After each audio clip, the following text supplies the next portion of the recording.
ಕಳುಹಿದ ಚಾರಕನು ಮಲದರಗೆ ಕಂಡು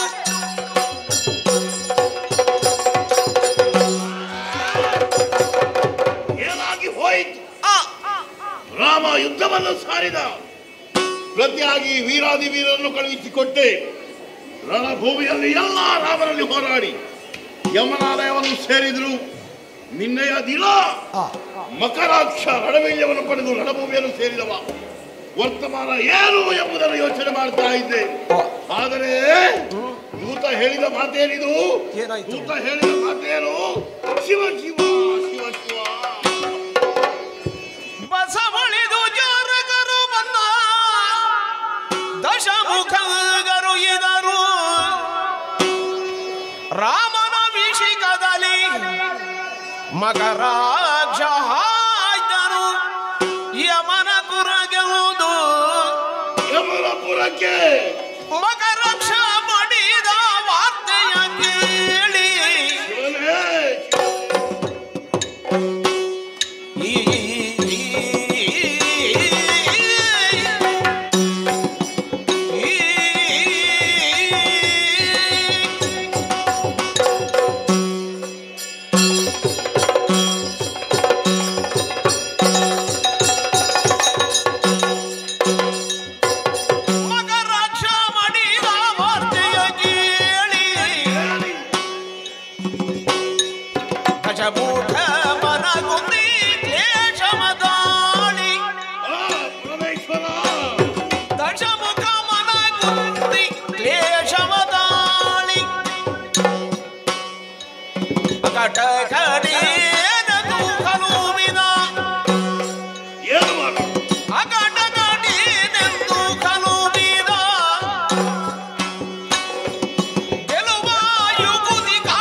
ಎಂತಹ ವರ್ತಮಾನವನ್ನು ಕೇಳುತ್ತಾ ಇದ್ದೇನೆ ನಾನು.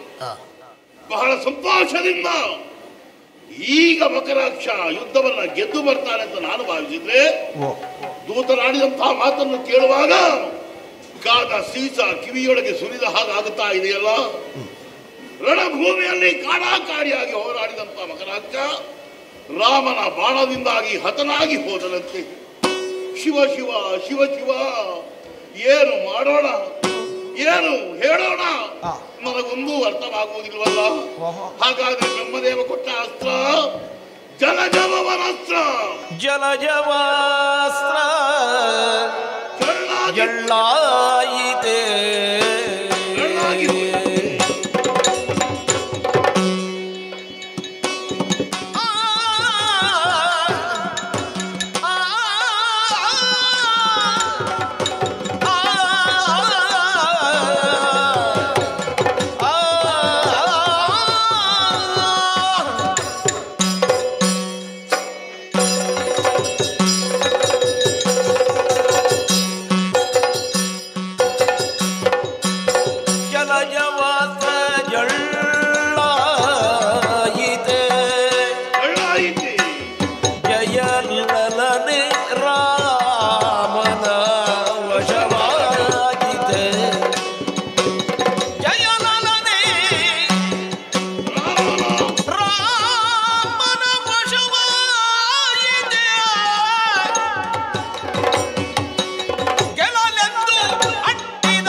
ಸ್ವಾಮಿ ನೀನು ಇಲ್ಲಿ ನನಗೊಂದೂ ಅರ್ಥವಾಗುವುದಿಲ್ಲ. ಇಷ್ಟರವರೆಗೆ ಕನಕಲಕ್ಕೇನೆ ವೀರತ್ವದಿಂದ ಮೆರೆದಾಡಿದಂತಹ ಈ ದಶಕಂಠನಿಗೆ ಇಂದು ಈ ರೀತಿಯಾದಂತಹ ಸೋಲವಾಗುವುದಕ್ಕೆ ಕಾರಣವಾಯಿತು. ಬ್ರಹ್ಮನನ್ನು ಒಲಿಸಿ ಬ್ರಹ್ಮಾಸ್ತ್ರಗಳನ್ನು ಪಡೆದವರು ನಾವು. ಆ ಬ್ರಹ್ಮಾಸ್ತ್ರವೆಲ್ಲ ಇಂದು ಜಳ್ಳಾಗಿ ಹೋಯಿತೆ. ಅದಕ್ಕೇನು ಮಹತ್ವವೇ ಇಲ್ಲವೇ? ಯಾಕೆ ಹೀಗಾಗುತ್ತಾ ಇದೆ? ಆ ವೈರಿಗಳನ್ನು ಗೆಲ್ಲುವುದಕ್ಕಾಗಿ ಮಕರಾಕ್ಷರನ್ನು ಕಳುಹಿಸಿಕೊಟ್ಟರೆ ರಾಮ ಯುದ್ಧ ಮಾಡಿ ಅವನ ತಲೆಯನ್ನು ಕಡಿದು ಯವನ ಆಲಯ ಕಟ್ಟಿಬಿಟ್ಟನಲ್ಲ ರಾಮ. ಮಕರಾಕ್ಷ ಯವನ ಆಲಯವನ್ನು ಸೇರಿದನಲ್ಲ. ನನ್ನ ಪ್ರೀತಿಯ ತಮ್ಮ ಕರಾಸುರನ ಮಗ ಇಂದು ಅಳಿಯುವುದಕ್ಕೆ ಕಾರಣ ಯಾರು? ನನ್ನ ವಂಶನಾಶವಾಗುವುದಕ್ಕೆ ಕಾರಣ ಯಾರು?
ನರ್ತಿಸ್ತಾ ಇದ್ದವಳು ಇಂದು ಜಾರಿ ನೇರವಾಗಿ ಹೋಗಿ ರಾಮನ ಪಾಳೆಯವನ್ನು ಸೇರಿದ್ದಾಳಂತಾದ್ರೆ ಇದಕ್ಕೆಲ್ಲ ಮೂಲ ಕಾರಣ ಯಾರು?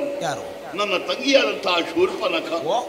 ಹೌದು, ಜನಸ್ಥಾನದಲ್ಲಿ ಇದ್ದವಳು ಕಿವಿಮೂಗುಗಳನ್ನು ಕತ್ತರಿಸಿಕೊಂಡು ಬಂದು ಅವಳ ಕೂಗನ್ನು ಕೇಳಿ ನಾನು ಮರುಕಗೊಂಡೆ. ಆಮೇಲೆ ಅವಳಿಗೆ ಧೈರ್ಯದ ಮಾತುಗಳನ್ನು ಆಡಿದೆ. ಸೇಡಿನ ಮೂಲಕವೇ ಮುಗಿಯಬೇಕು. ಸೀತೆಯನ್ನು ತಂದು ಅಶೋಕವನದಲ್ಲಿ ಇರಿಸಿದ್ರೆ ರಾಮ ಯುದ್ಧಕ್ಕಾಗಿ ಬಂದ. ರಾಮ ಯುದ್ಧಕ್ಕೆ ಬರುವಾಗ ನನ್ನ ತಾಯಿ ಕೈಕಸ ಮಾತೆ ಬೇಕಾದಂತಹ ನೀತಿ ವಾಕ್ಯಗಳನ್ನು ಹೇಳಿದ್ದಾಳೆ. ತಾಯಿಯ ಮಾತನ್ನು ಧಿಕ್ಕರಿಸಿದವ ನಾನು. ಒಡ ಹುಟ್ಟಿದವ ವಿಭೀಷಣ. ಅವ ಕೆಲವು ಮಾತುಗಳನ್ನಾಡಿದ. ರಾಮ ಸಾಮಾನ್ಯರಲ್ಲ, ಮಾನವರಾಗಿ ಬಂದರೂ ಅವನ ಯೋಗ್ಯತೆ ದೊಡ್ಡದು. ದುಷ್ಟರನ್ನು ಶಿಕ್ಷಿಸುವುದಕ್ಕಾಗಿ, ಶಿಷ್ಟರನ್ನು ರಕ್ಷಣೆ ಮಾಡುವುದಕ್ಕಾಗಿ ಬಂದಂತಹ ದೇವರುಗಳವರು. ನೀನು ಮುಂದೆ ಹೋಗಬೇಡ, ಅವರಲ್ಲಿ ಶರಣಾಗತನಾಗಿ ನೀವು ಬದುಕು ಎಂಬ ಹಾಗೆ ವಿಭೀಷಣನು ಹೇಳಿದ. ನನ್ನ ಒಡ ಹುಟ್ಟಿದವ ಆವ ವಿಭೀಷಣ ನನಗೆ ಹೇಳುತ್ತಾನೆ ಮಾತು, ನೀತಿ ಮಾತು. ಅದನ್ನು ತಿರಸ್ಕರಿಸಿದವ ನಾನು. ಇಬ್ಬರು ಮಾತು ಬಿಡೋಣ. ಮಾವನಾದಂತಹ ಮಾರೀಚನನ್ನು ಜಿಂಕೆಯಾಗಿ ಹೋಗುವಂತ ಹೇಳಿದಾಗ ಮಾವ ಮಾರೀಚನು ನನಗೆ ನೀತಿ ವಾಕ್ಯಗಳನ್ನು ಹೇಳಿದ್ದಾನೆ. ಅವನ ಮಾತನ್ನು ತಿರಸ್ಕರಿಸಿದವ. ಅವರೆಲ್ಲರ ಮಾತನ್ನು ತಿರಸ್ಕರಿಸಿದ್ದರಿಂದಲೇ ಈ ರೀತಿ ಆಗುವುದಕ್ಕೆ ಕಾರಣವಾಯಿತು. ಮೂರ್ಖನಾಗಿ ಹೋದೆ ನಾನು. ಆ ಹೊತ್ತಿಗೆ ಸರಿಯಾಗಿ ಯೋಚನೆ ಮಾಡ್ತಿದ್ರೆ ಇಂತಹ ದುಸ್ಥಿತಿ ಖಂಡಿತವಾಗಿಯೂ ಬರ್ತಿರ್ಲಿಲ್ಲ. ನನ್ನ ಬಂಧು ಬಾಂಧವರೆಲ್ಲ ಅಳಿಯುವುದಕ್ಕೆ ಸಾಧ್ಯವೇ ಇರ್ತಿರ್ಲಿಲ್ಲ. ಎಲ್ಲರೂ ಲಂಕೆಯಲ್ಲಿ ಸಂತೋಷದಿಂದ ಬದುಕುತ್ತಿದ್ರು. ಅವರೆಲ್ಲರ ನಾಶಕ್ಕೆ ಕಾರಣ ನಾನೇ ಆಗಿದ್ದೇನೆ. ಏನು ಮಾಡೋಣ? ಯಾರಲ್ಲಿ ಹೇಳೋಣ? ಶಿವ ಶಿವ ಶಿವ ಶಿವ. ತಂಗಿಯೂ ಕುಲಗಿಗಿಡಾದಳು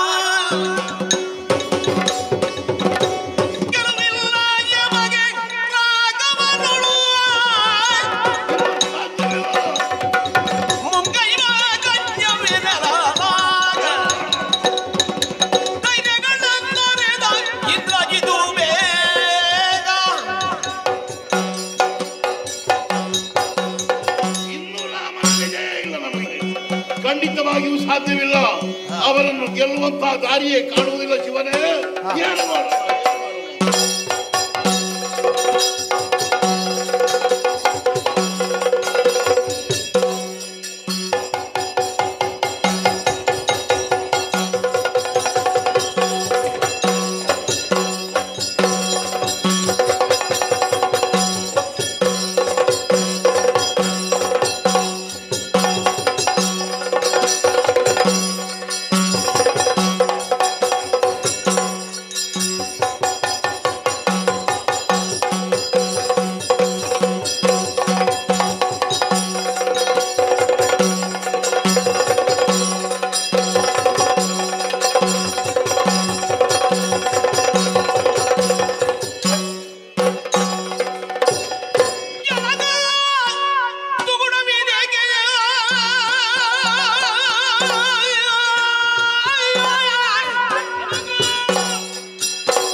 ಓಡೋಡಿಕೊಂಡು ಬಂದಿದ್ದೇನೆ.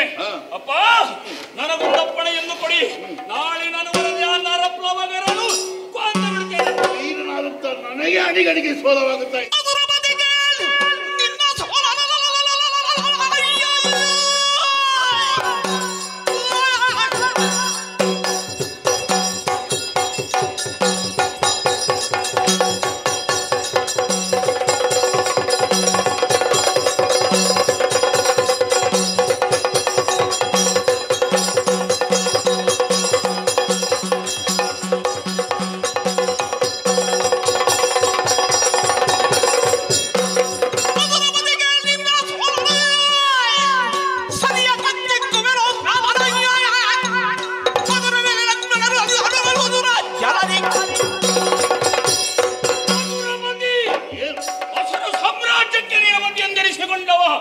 ಅಪ್ಪ, ಯಾಕೆ ದುಃಖಿಸ್ತಾ ಇದ್ದೀರಿ?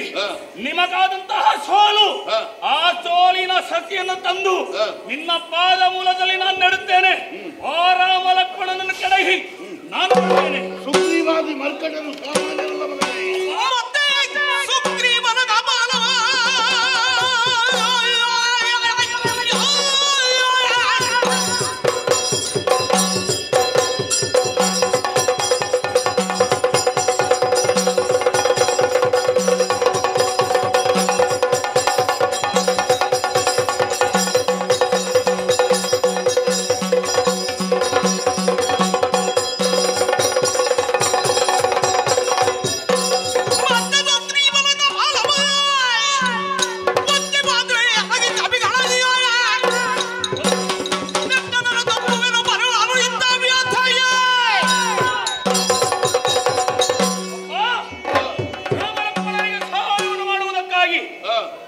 ಸುಗ್ರೀವಾದಿ ಕಪಿಗಳೆಲ್ಲವರಿದ್ದಾರ. ಯೋಚನೆಯನ್ನು ಬಿಡಪ್ಪ. ಸುಗ್ರೀವನನ್ನು ಹಿಡಿದು ಅವನ ತಲೆಯನ್ನು ಕಡಿದು ಕಪಾಲವನ್ನಾಗಿ ಮಾಡಿ ಉಳಿದಂತಹ ಎಲ್ಲಾ ಕಪಿಗಳನ್ನೆಲ್ಲ ಕೊಂದು ಅವನ ಕಪಾಲದಲ್ಲಿ ನಾನು ಸುಡುತ್ತೇನೆ. ಹೋದಂತಹ ಧೂಮ್ರಾಕ್ಷಾದಿಗಳು ಸಾಮಾನ್ಯರಲ್ಲ.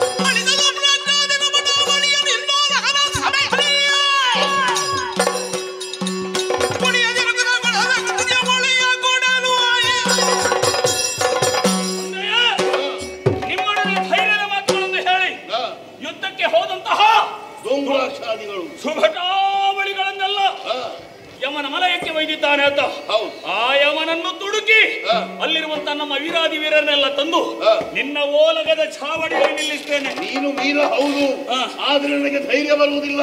ಧೈರ್ಯ ಬರುವುದಿಲ್ಲ.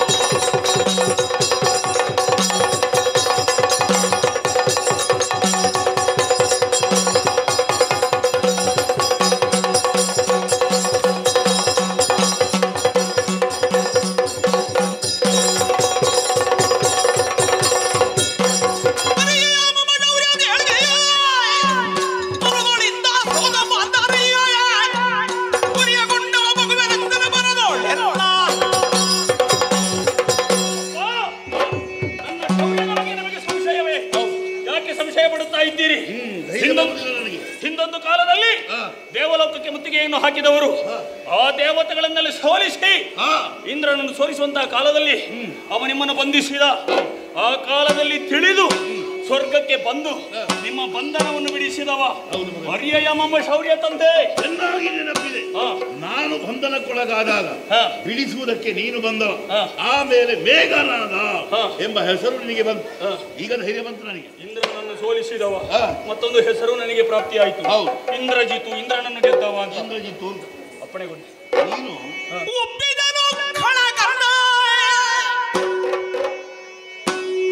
ಸುಖಮಯದ ಪರದ ನುಡಿಗಳಿಗೆ ತನಯನ ತಪ್ಪಿದನು ತುಳುಕುವಾಳದಲ್ಲಿ ಮೂರದಲ್ಲಿ ಎಬ್ಬೆಯಾಗೆಯ ಹರಿಬವಿದು ನಿನ್ನಪ್ಪನಲ್ಲಿ ಉರಿ ಏರಿಯುವುದು ಮತ್ತೊಬ್ಬರು ಇಹರೇ ನಿನ್ನೊಳಾತ್ತರಿಯದಿಂದ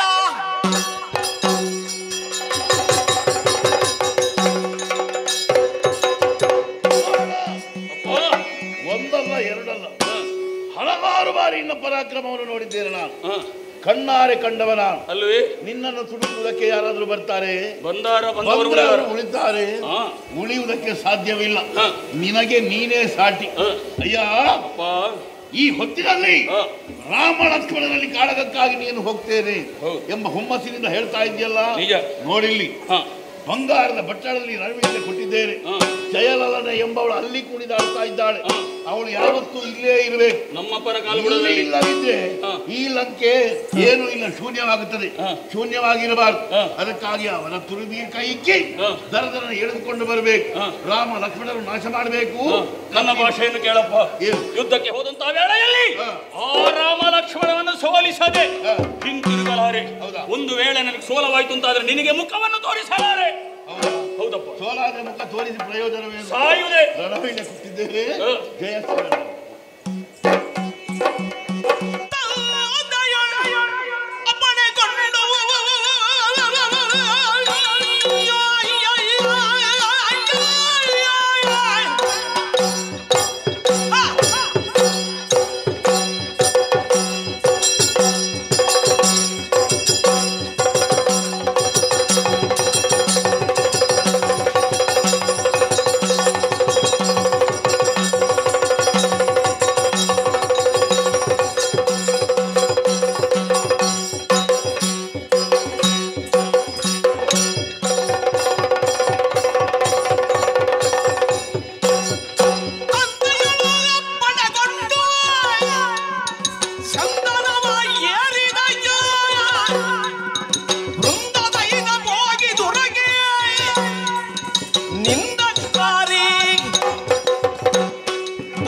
ಆಶೀರ್ವಾದವನ್ನು ಪಡೆದಿದ್ದೇನೆ. ದಿವ್ಯವಾದಂತಹ ರಥವು ಸಿದ್ಧವಾಗಿದೆ. ನಮ್ಮವರೆಲ್ಲವರು ಕೂಡ ಹುಮ್ಮನಸ್ಸಿಂದ ಹೊರಟು ನಿಂತಿದ್ದಾರೆ. ಯುದ್ಧವನ್ನು ಮಾಡುವುದಕ್ಕೆ ಹೊರಟು ನಿಂತಿದ್ದೇನೆ. ಕೇವಲ ಬರೇ ಯುದ್ಧ ಆಗಬಾರದು, ಮಾಯಾಯುದ್ಧ ಆಗಬೇಕು. ಅದಕ್ಕಾಗಿ ಅಂಬರ ಪಥದಲ್ಲಿ ನಿಂತು ಮಾಯಾಯುದ್ಧವನ್ನು ಪ್ರಕಟಪಡಿಸ್ತೇನೆ. ನೋಡೋಣ.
ಒಂದೊಮ್ಮೆಗೆ ಮಕರಾಕ್ಷನನ್ನು ನಿಗ್ರಹಿಸಿದ ತದನಂತರದಲ್ಲಿ ಬರುವವರ್ಯಾರು ಎನ್ನುವ ಪ್ರತೀಕ್ಷೆಯಲ್ಲಿ ಇದ್ದವ ರಾಮ. ಈ ತನ್ಮಧ್ಯೆ ರಾಮ ಸೇನೆಗೆ ಒಂದು ರೀತಿಯ ಭಯದ ವಾತಾವರಣ ಉಂಟಾಗಿದೆ ಎನ್ನುವುದು ಸ್ಪಷ್ಟ. ಅಂಬರ ಪಥದಿಂದ ಅವ್ಯಕ್ತವಾಗಿ ಯಾವನಾವೊಬ್ಬ ಬಾಣಾವಳಿಗಳನ್ನು ಸುರಿಸುತ್ತಾ ಇದ್ದಾನೆ. ಈ ಪಾಪಿಗಳಿಗೆ ಕದ್ದು ಮುಚ್ಚಿ ವ್ಯವಹಾರ ಯಾಕೆ? ಇವರಲ್ಲಿ ಗಂಡದೆ ಉಂಟು ಅಂತಾದ್ರೆ ಎದುರಿಗೆ ನಿಂತು ಹೋರಾಟ ಮಾಡಬೇಕಾಗಿತ್ತು. ಆದ್ದರಿಂದ ಇನ್ನೂ ಸಹಿಸಿಕೊಳ್ಳುವುದಕ್ಕೆ ಸಾಧ್ಯ ಇಲ್ಲ. ಯಾವ ಮರೆಯಲ್ಲೇ ಇರಲಿ ಈ ಸಲ ಸಮೂಲಾಗ್ರ ನಿರ್ನಾಮ ಆಗಲೇಬೇಕು. ಅದಕ್ಕೆ ಬೇಕಾಗಿ ಶಬ್ದವೇದಿ ಶರವನ್ನು ತೆಗೆದು ಅವನ ಹಿರವನ್ನರಿಯುವುದಕ್ಕೆ ಬೇಕಾಗಿ ಸೆಳೆದು ಬಿಡುತ್ತೇನೆ.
ಕೆಳಗಿಳಿಸಿಕೊಂಡೆಯಾ? ಇಳಿಸಿದೆ. ಯಾಕೆ ಮಾನವಪತಿ ನೀನು ಯಾಕೋ ಆಗಬೇಕಾಗಿತ್ತು. ಅಯೋಧ್ಯೆ ನಿನ್ನೂರು, ಅಲ್ಲಿಯ ಪಟ್ಟಾಭಿಷಿಕ್ತನಾಗಿ ಅಲ್ಲಿರುವಂತಹ ನಿನ್ನ ಪ್ರಜೆಗಳನ್ನು ಪಾಲಿಸುವುದು ಬಿಟ್ಟು ಹೀನನಾಗಿ ಕಾಡಿಗೆ ಬಂದೆ. ಅಷ್ಟೇ ಅಲ್ಲ, ಮಡದಿಯನ್ನು ನಿನಗೆ ರಕ್ಷಣೆ ಮಾಡುವುದಕ್ಕಾಗಲಿಲ್ಲ. ಮಡದಿಯನ್ನು ಕಳಕೊಂಡೆ. ಈಗ ಇಂದ್ರಜಿತುವಿನಲ್ಲಿ ದೊರವನ್ನು ಕೊಡುವುದಕ್ಕಾಗಿ ಬಂದೆ. ಏನೋ ಅಸಾಧ್ಯ ಅಸಾಧ್ಯ. ಸುಲಭ ಇಲ್ಲವಾ?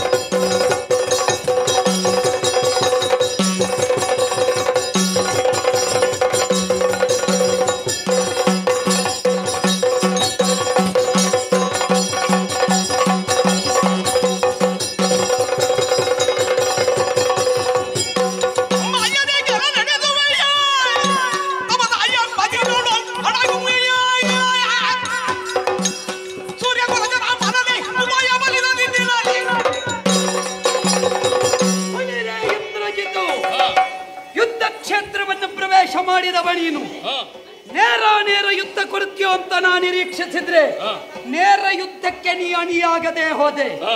ಮಾಯಾ ಯುದ್ಧ, ಮಾಯೆಯಲ್ಲಿ ನನ್ನನ್ನು ಎದುರಿಸಿ ಪದಮಾನವಪತಿ ಅಂತ ನೀ ಕರೆಯುತ್ತಾ ಇದ್ದಿ.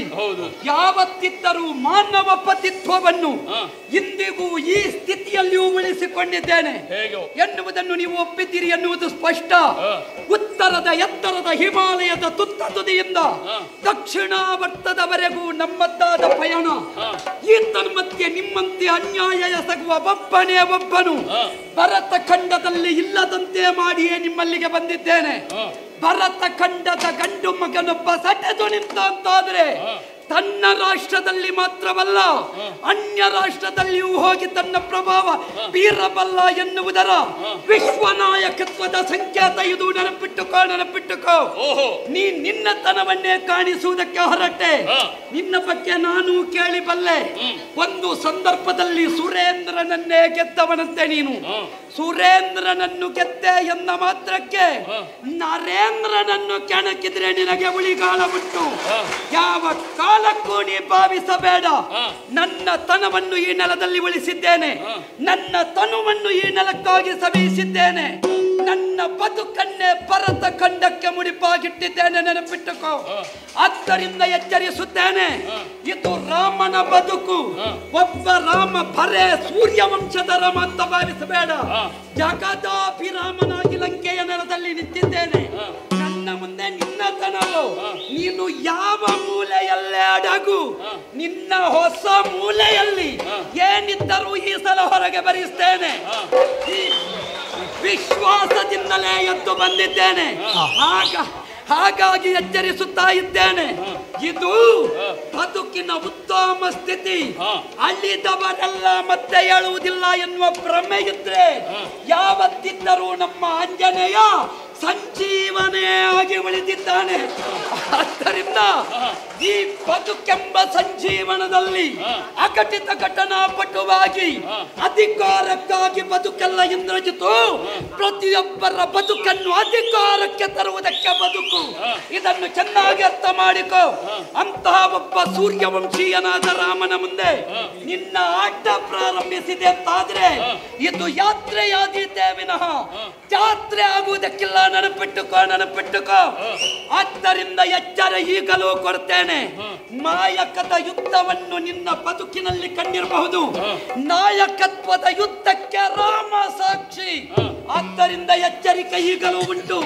ಅಪ್ಪನ ಜೊತೆಯಲ್ಲಿ ಮಗನಿಗೂ ಬದುಕು ಬೇಕು ಅಂತಿದ್ರೆ ಶರಣು ಬಾ, ಇಲ್ಲದಿದ್ರೆ ತಲೆ ಹೋಗಿ.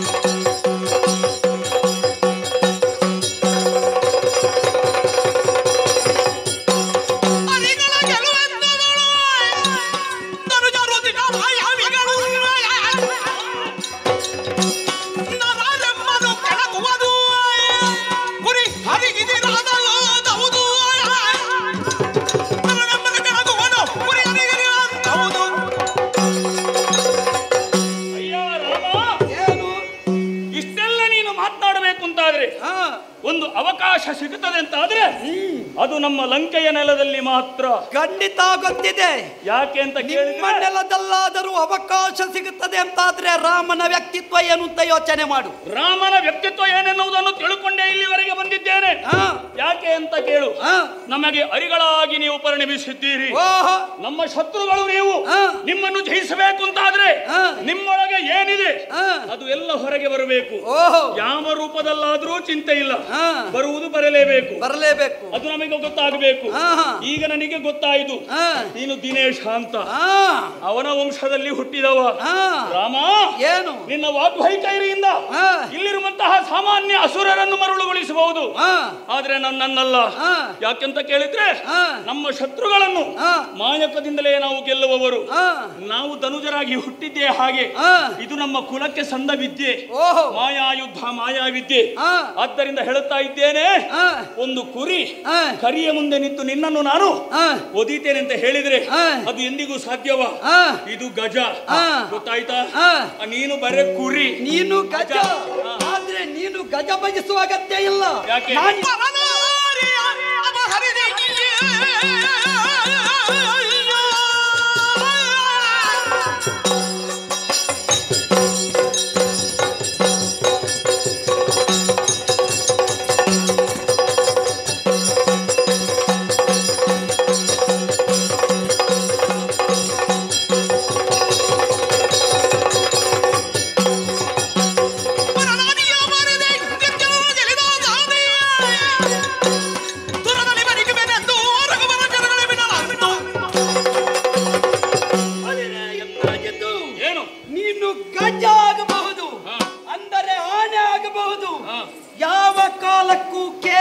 ಆಗುವುದಕ್ಕಿಲ್ಲ. ನೆನಪಿಟ್ಟುಕೋ, ಇವತ್ತು ನೀನು ಕೆಣಕಿದ್ದು ಕೇಸರಿ ರೂಪನಾದ ರಾಮನನ್ನು.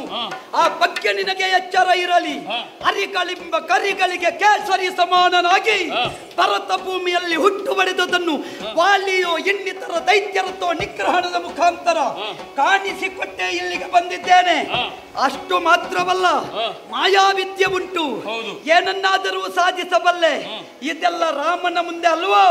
ನಿಮ್ಮ ಗುಟ್ಟಿನ ವ್ಯವಹಾರ ನಮ್ಮ ಮುಂದೆಯೋ? ನೇರ ನೀವು ತಾಕಿತ್ತಾದರೂ ಉಂಟಾ ನನಗೆ? ನಿನ್ನ ಅಪ್ಪನಾದರೂ ಮೋಸದಿಂದ ನಾನಿಲ್ಲದ ವೇಳೆಯನ್ನು ಸೃಷ್ಟಿ ಮಾಡಿ ಚಾಣಕ್ಯನ್ನು ಅಪಹರಿಸಿದ. ಅವನದ್ದು ನಡೆಯಲಿಲ್ಲ. ಈಗ ನೀನಾದರೂ ಹೇಳಿದೆಯಂತೆ ನಿಮಗೆ ಹೇಳಲಿಕ್ಕೆ ಒಂದು ಮಾಡುವುದಕ್ಕೆ ಒಂದು. ನಿಮ್ಮ ಸ್ವಾಭಿಮಾನಕ್ಕೆ ಬೆಂಕಿ ಬಿತ್ತು.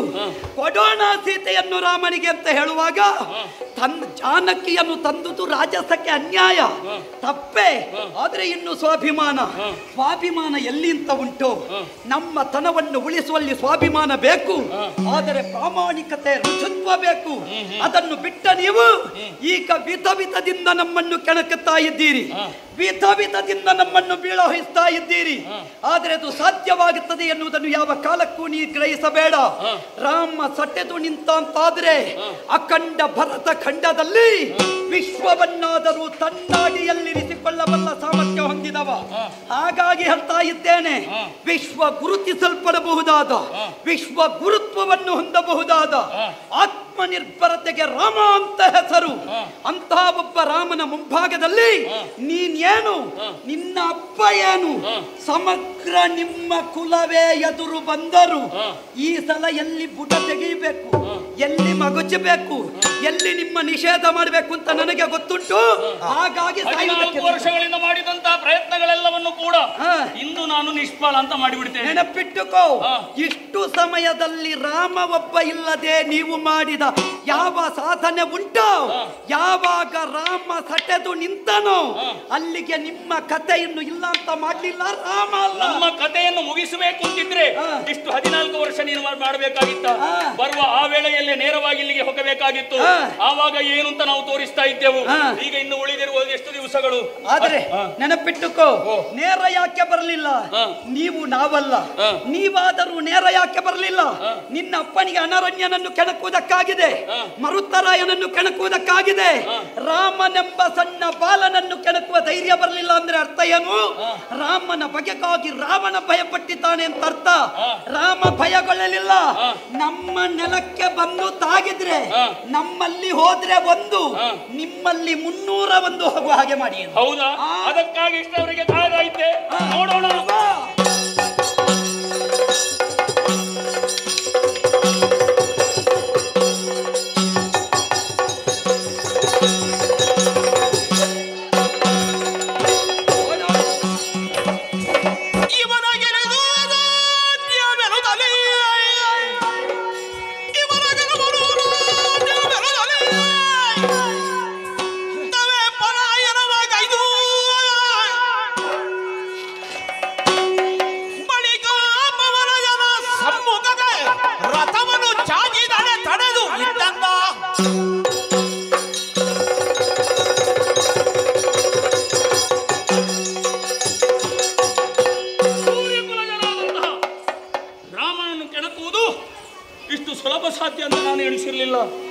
ಆಗುವುದೇ ಇಲ್ಲ. ಹಾಗಿದ್ರೆ ಇವನ ಬಲ ಎಷ್ಟು ಎನ್ನುವುದನ್ನು ತಿಳ್ಕೊಂಡ ಹಾಗಾಯಿತು. ಇವರಿಗೆಲ್ಲ ಯಾರೆಲ್ಲ ಇದ್ದಾರೆ, ಯಾರೆಲ್ಲ ಸಹಕಾರಿಗಳಾಗಿದ್ದಾರೆ, ಇವನಿಷ್ಟು ಉಬ್ಬುವುದಕ್ಕೆ ಕಾರಣ ಏನು ಅಂತ ಗೊತ್ತಾಯಿತು. ಒಬ್ಬ ಇದ್ದಾನೆ ಹನುಮ, ಇವರಿಗೆಲ್ಲ ಒಬ್ಬ ಮಂಗ. ಅವನ ಎದುರಿಗೆ ನನ್ನ ರಥವನ್ನು ಹಾರಿಸಿ ಅವನ ಬಲ ಏನು ಅಂತ ನೋಡಬೇಕಾಗಿದೆ. ಹಾರಿಸ್ತೇನೆ ಅವನ ಕಡೆಗೆ.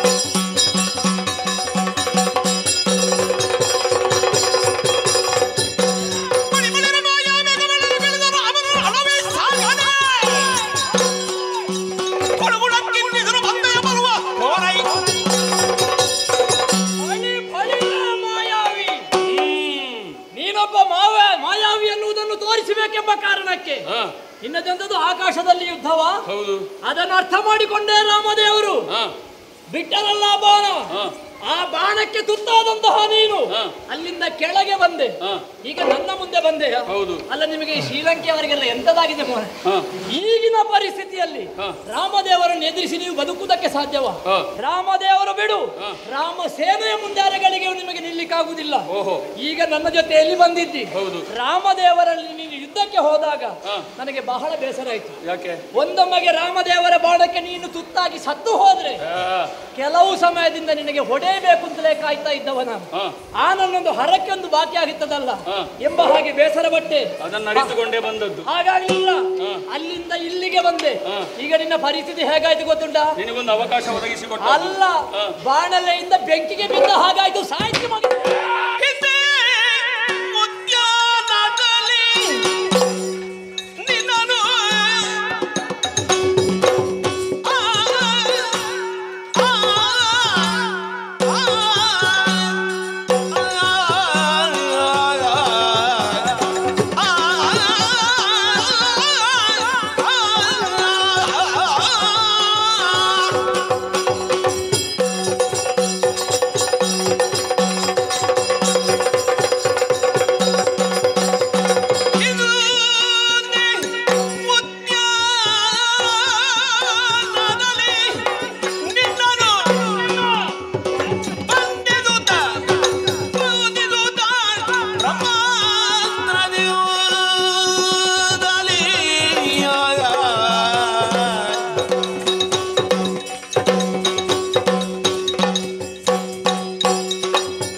ನನಗೆ ಬಡಿಬೇಕು ಅಂತಿತ್ತ ನಿನಗೆ? ಹೌದೌದು.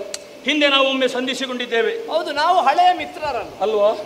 ಹಿಂದೆ ಉದ್ಯಾನದಲ್ಲಿ ನಿನ್ನನ್ನು ಬಂಧಿಸಿದ್ದೆ ನಾನು. ಯಾರು? ನಾನು. ಹೌದು.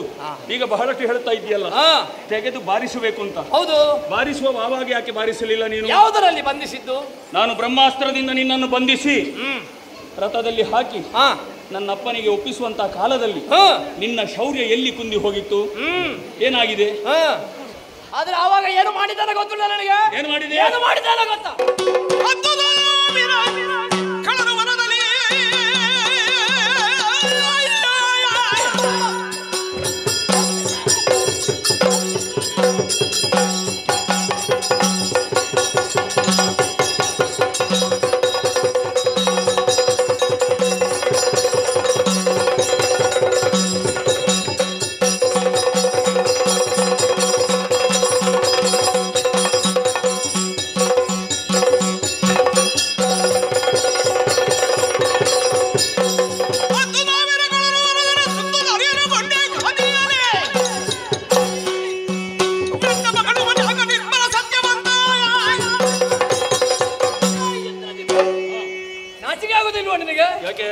ಇನ್ನು ಎಲ್ಲಿಯಾದ್ರೂ ಹೇಳಬೇಡ ಹನುಮಂತನನ್ನು ಬಂಧಿಸಿದ್ದೇನೆಂತ. ಹೌದು. ನನ್ನಲ್ಲಿ ಯುದ್ಧ ಮಾಡುವುದಕ್ಕೆ ಎಷ್ಟು ಮಂದಿ ಬಂದಿದ್ರು ನಿನಗಿಂತ ಮೊದಲು ಗೊತ್ತು ನನಗೆ. ಅಕ್ಷಕುಮಾರ, ಜಂಬುಮಾಲಿ ಮೊದಲಾದ 10,000 ಮಂದಿಗಳು ನನ್ನಲ್ಲಿ ಯುದ್ಧಕ್ಕಾಗಿ ಬಂದರು ಅಶೋಕವನಕ್ಕೆ.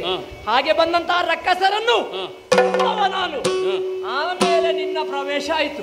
ಅದು ಎಲ್ಲೋ ಇದ್ದವರನ್ನು, ನಮ್ಮಪ್ಪನಿಗೆ ಬೇರೆ ಕೆಲಸ ಇಲ್ಲ ಪಾಪ ಅಂತ ಕಂಡವರನ್ನು ತಂದು ಲಂಕೆಯಲ್ಲಿ ಸಾಕಿದ್ರು. ಅಲ್ಲ, ಅದರಲ್ಲಿ ಕೆಲವು ಒಂದು ಅಕ್ಷಕುಮಾರ ಜಂಬುಮಾಲಿ ಅಲ್ಲ, ಮತ್ತೆ ಉಳಿದ ಸೇನೆಗಳೆಲ್ಲ ಉಂಟಲ್ಲ. ಉಳಿದ ಸೇನೆ ನಿಮಗೆ ಸಂಬಂಧಪಟ್ಟದಲ್ಲ. ಏನು ಪ್ರಯೋಜನಕ್ಕಿಲ್ಲ, ಅದು ಭೂಮಿ ಭಾರ ಅನ್ನೋದಂಟ. ಅಂದ್ರೆ ಲಂಕೆಯಲ್ಲಿ ಇರುವುದು ಪ್ರಯೋಜನಕ್ಕಿಲ್ಲದಂತ. ಪ್ರಯೋಜನಕ್ಕಿಲ್ಲದಂತ ಅದ್ರಲ್ಲಿ ಇದ್ದದಿಷ್ಟು ಮಾತ್ರ ಪ್ರಯೋಜನಕ್ಕೆ ಬಾರದು. ಅಂದ್ರೆ ಲಂಕೆಯ ಸೈನಿಕರೆಲ್ಲ ಪ್ರಯೋಜನಕ್ಕೆ ಬಾರದವರು, ನೀವು ಮಾತ್ರ ಅಂತ. ಯಾವುದು ಪ್ರಯೋಜನಕ್ಕೆ ಬರುತ್ತದೋ ಅದನ್ನು ನಾವು ಉಳಿಸಿಕೊಂಡಿದ್ದೇವೆ. ನಂಬಿ ಬದುಕುತ್ತಿದ್ದಂತ ಬಂದಂತಹ ಸೈನಿಕರನ್ನು ನೀನು ಪ್ರಯೋಜನಕ್ಕಿಂತ ಇಲ್ಲದೆ ಇದ್ದವರು ಸಾಯುವುದಕ್ಕೆ ಕಳುಹಿಸಿದ್ದರಿಂದ ನೀನು ನಾಯಕನಾಗಿ ಹೇಳ್ತಿದ್ದಾರೆ. ಯುದ್ಧ ಅಂತಾದ ಮೇಲೆ ಯಾರು ಉಳಿತಾರೆ ಅಂತ ಯಾರಿಗೆ ಗೊತ್ತಿಲ್ಲ. ಹಾಗೆ ಭಾವಿಸಿಯೇ ನಿಮ್ಮ ಶ್ರೀಲಂಕೆಯ ಪರಿಸ್ಥಿತಿ ಇಲ್ಲಿಗೆ ಬಂದು ಮುಟ್ಟಿದ್ದು ಗೊತ್ತಾಯ್ತಲ್ಲ. ಯುದ್ಧಕ್ಕೆ ಹೋದವ ಹಿಂತಿರುಗಿ ಬರ್ತಾನೆ ಎನ್ನುವುದಕ್ಕೆ ಯಾವ ಶಾಸ್ತ್ರವೂ ಇಲ್ಲ, ನಂಬಿಕೆಯೂ ಇಲ್ಲ.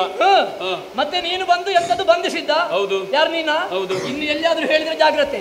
ನೀನು ಬಂಧಿಸಿದ್ದಲ್ಲ, ಬ್ರಹ್ಮಾಸ್ತ್ರಕ್ಕೆ ಮರ್ಯಾದೆ ಕೊಟ್ಟು ನಾನೇ ಕಟ್ಟು ಬಿದ್ದದ್ದು.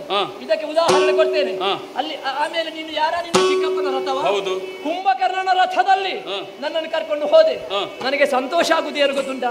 ಲಂಕೆಯವರ ಪೂರ್ತಿ ಖರ್ಚಿನಲ್ಲಿ ಹನುಮಂತನಿಗೊಂದು ರಥೋತ್ಸವ ಆಯ್ತಲ್ಲ ಅಲ್ವಾ? ರಥೋತ್ಸವ ಹೌದು. ನೀನೆಲ್ಲ ಖರ್ಚು ಮಾಡಿದ್ದು. ನೀವೆಲ್ಲ ರಾಜಕಾರಣಿಗಳು.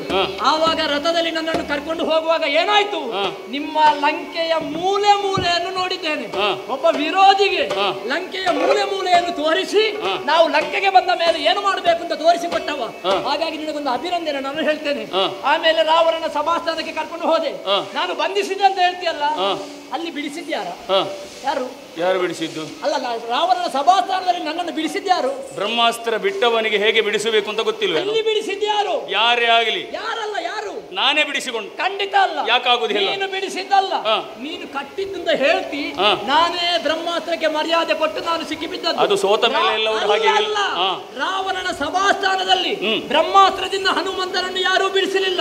ನಾನೇ ಬ್ರಹ್ಮಾಸ್ತ್ರದಿಂದ ಹೊರಗೆ ಬಂದದ್ದು. ಒಬ್ಬೊಂದು ರಾಜಸ್ಥಾನದಲ್ಲಿ ಯಾವುದೇ ಒಂದು ಪ್ರಾಣಿಯನ್ನು ಬಂಧಿಸಿಡಕೂಡದು, ಅದನ್ನು ಅದರ ಇಚ್ಛೆಯಂತೆ ಬಿಡಬೇಕು ಅಂತ ಉಂಟು. ಒಂದು ಪ್ರಾಣಿಯನ್ನು ಯಾಕೆ ಬಂಧಿಸಿಡುವುದು ಅಂತ ಹೇಳಿ ಬಿಟ್ಟಂತಹ ಯಾವ ಮಂತ್ರ ಇದೆಯೋ ಅದನ್ನು ಮತ್ತೆ ಪುನರಪಿ ನಾನು ಒಳ ಕರೆದೆ. ಆವಾಗ ನಿನ್ನದು ಬಿಡಿಸಿಕೊಂಡಿತ್ತು ತನ್ನಾಗಿ. ನಾನು ಹೇಳು ನಾನೇ. ಅಲ್ಲ, ಪ್ರಾಣಿ ಅಂತ ಯಾರನ್ನು ಹೇಳುದು ನೀನು? ಪ್ರಾಣಿ ನೀನೊಂದು ಮಂಗ ಅಲ್ವಾ? ನೀನು ಹೌದು. ಮಂಗರನ್ನು ಬಂಧಿಸಬಾರ್ದ? ಅದು ನಿನಗೆ ಅಲ್ಲಿ ಬಂಧಿಸುವಾಗ ನೆನಪಾಗ್ಲಿಲ್ವಾ? ಯಾಕೆ ಬಂಧಿಸಿದ್ದು? ನಮ್ಮಪ್ಪನಿಗೆ ನಿನ್ನನ್ನು ತೋರಿಸಬೇಕು ಅಂತಲೇ ಬಂಧಿಸಿದ್ದ ಅಲ್ವೋ? ಬ್ರಹ್ಮಾಸ್ತ್ರಕ್ಕೆ ನಾನು ಮರ್ಯಾದೆ ಕೊಟ್ಟದ್ದು. ಮತ್ತೆ ನೀನು ಮಂತ್ರ ಉಚ್ಚರಿಸಿದಲ್ಲಿಗೆ ಬ್ರಹ್ಮಾಸ್ತ್ರದಿಂದ ಹೊರಗೆ ಬರ್ಲಿಕ್ಕೆ ಆಗುದಿಲ್ಲ. ನಾನೇ ನನ್ನ ಬಂಧನದಿಂದ ಹೊರಗೆ ಬಂದದ್ದು. ಆಮೇಲೆ ಏನು ಮಾಡಿದೆ? ನನ್ನ ಬಾಲಕ್ಕೆ ಬೆಂಕಿ ಕೊಟ್ರಲ್ಲ ನೀವು. ಮಂಗನಿಗೆ ಬೆಂಕಿ ಕೊಟ್ರೆ ಏನು ಮಾಡ್ತೇನೆ ಅಂತ. ಆಗ ಏನಾಯ್ತು? ನಿನ್ನ ಅಪ್ಪನ ದೊಡ್ಡ ಮೀಸೆ ಉಂಟಲ್ಲ, ಸುಟ್ಟು ಹಾಕಿದ್ದೇನೆ. ಬಂದಿದ್ದದು ಅದು ಚಿಗುರಿದೆ. ಹೌದಾ? ಅದಕ್ಕೆಲ್ಲ ನಾವು ಹೆದರುವುದಿಲ್ಲ. ಹೌದಾ? ನೀವು ಸುಟ್ಟದನ್ನು ಕೂಡ ಪುನರಪಿ ಸೃಷ್ಟಿಸ್ತೀರಿ. ನಿಮ್ಮ ಲಂಕೆಯ ಮನೆಯನ್ನೆಲ್ಲ ಸುಟ್ಟಾಗ ನಾನು ಬಂದ ಮೇಲೆ ಎಲ್ಲ ಸೃಷ್ಟಿ ಮಾಡಿದ್ದಾರಂತೆ. ಇವತ್ತು ಆ ಪರಾಕ್ರಮ ಉಂಟಾ ನಿನ್ನಲ್ಲಿ? ಈಗ ಸ್ವರ್ಣವಾಗಿ ಕಾಣಿಸ್ತಾ ಉಂಟು ನೋಡು, ಗೋಚರಿಸ್ತಾ ಉಂಟು. ಹೌದಾ? ನಿನ್ನ ಶ್ರೀಲಂಕೆಯ ಶ್ರೀ ತೆಗೆದು ಲಂಕೆಯಲ್ಲಿ ನಿನ್ನನ್ನು ಹೂತಾಕ್ತೇನೆ ಇವತ್ತು. ನೋಡೋಣ ಬಾ.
ಗೆಲ್ಲುವುದಕ್ಕೆ ಸಾಧ್ಯವಿಲ್ಲ. ಒಬ್ಬರಿಗಿಂತ ಮೇಲಾಗಿದ್ದಾರೆ. ಹಾಗಿದ್ರೆ ಬಂದ ಅಪಾಯವನ್ನು ತಪ್ಪಿಸಿಕೊಳ್ಳಬೇಕಲ್ಲ. ಹೇಗೆ ಉಪಾಯ ಮಾಡಬೇಕು? ಉಪಾಯದಿಂದಲೇ ನಮ್ಮನ್ನು ನಾವು ಉಳಿಸಿಕೊಳ್ಳಬೇಕು. ಅದು ಬುದ್ಧಿವಂತರ ಲಕ್ಷಣ. ಈಗ ಇವರೆಲ್ಲ ಕಾದಾಟವನ್ನು ಮಾಡುವುದಾದರೂ ಯಾರಿಗಾಗಿ? ಸೀತೆಗಾಗಿ. ಆ ಸೀತೆಯೇ ಇಲ್ಲ ಅಂತಾದ್ರೆ ಇವರು ಯುದ್ಧವನ್ನು ಮಾಡ್ತಾರಾ? ಮಾಡುವುದಕ್ಕೆ ಸಾಧ್ಯ ಇಲ್ಲ. ಸೀತೆಯ ತಲೆ ಅವಳನ್ನು ಮುಟ್ಲಿಕ್ಕೆ ಆಗ್ಲಿಕ್ಕಿಲ್ಲ. ಅದು ಬೇಡ. ಮತ್ತೆ ಇವ ನೋಡಿದವ ಇದ್ದಾನಲ್ಲ, ಇವನಿಗೆ ಹೇಗಿದ್ದಾಳೆ ಅಂತ ಗುರುತಿದೆ. ಇವನ ಮುಂದೆ, ಈ ಹನುಮನ ಮುಂದೆ ಮಾಯದ ಸೀತೆಯನ್ನು ನಿರ್ಮಾಣ ಮಾಡಿ ಅವಳ ತಲೆಯನ್ನು ಕಡಿತೇನೆ ನೋಡೋಣ.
ಮಾತಾಡುದು? ಹನುಮ ಮಗನೇ, ನೋಡಿದೆಯೇ ಮಗನೇ ನನ್ನ ಸ್ಥಿತಿಯನ್ನು? ನೋಡ್ತಾ ಇದ್ದೇನಮ್ಮ. ಈ ದುಷ್ಟರ ಕೈಗೆ ಸಿಲುಕಿ ಪಡಬಾರದ ಕಷ್ಟಗಳನ್ನು ಅನುಭವಿಸ್ತಾ ಇದ್ದೇನೆ. ಕೊಡಬಾರದ ಹಿಂಸೆಯನ್ನು ಕೊಡ್ತಾ ಇದ್ದಾನೆ ಮಗನೇ. ಅಮ್ಮ ಕೈ ಮುಗಿದು ಬೇಡಿಕೊಳ್ತಾ ಇದ್ದೇನೆ. ಅಯ್ಯೋ ಹಾಗೆ ಹೇಳಬೇಡಿ ಅಮ್ಮ. ಉಪಕಾರವನ್ನು ಮಾಡ್ತೀಯ ಏನಮ್ಮ? ಆತನ ಕೈಯಿಂದ ನನ್ನನ್ನು ಬಿಡಿಸಿ ನನ್ನ ಪ್ರಾಣವನ್ನು ಉಳಿಸಯ್ಯ. ಪ್ರಯತ್ನ ಮಾಡ್ತೇನೆ. ನೀನು ಯಾರು?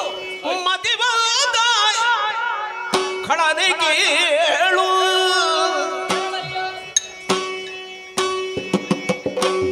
ಮದಿವಂತ ಕಳನೆ ಕೇಳು.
ಹನುಮಂತನಾದ ನಾನಾಡುವ ಒಂದೆರಡು ಮಾತನ್ನು ಕೇಳು.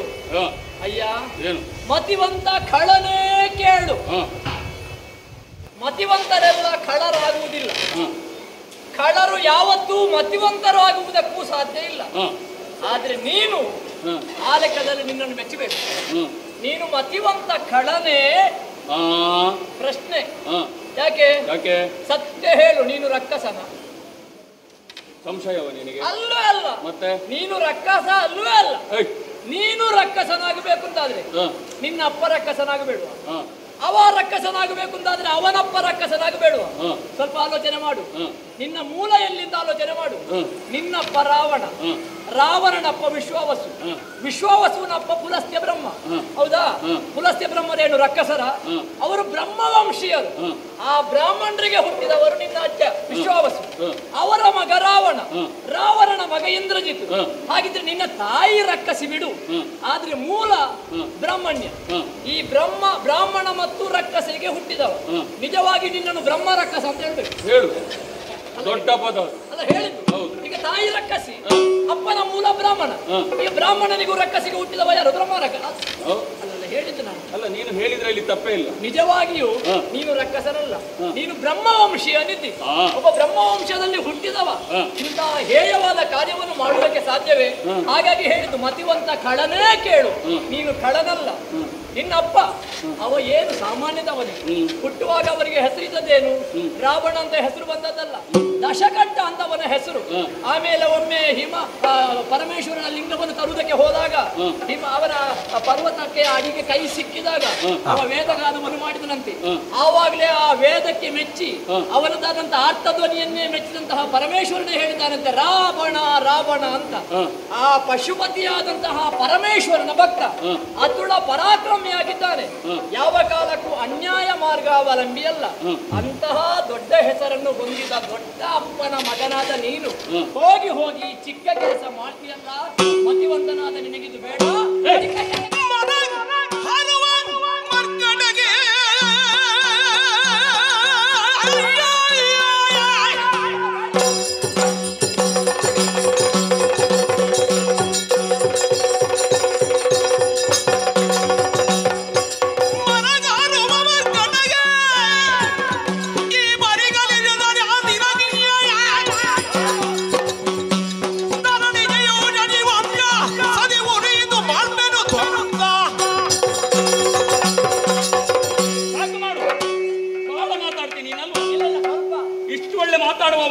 ಏನು ಬೆಟ್ಟು ಬಿದ್ದದ್ದು, ಸಿಡಿಲು ಹೊಡೆದದ್ದು?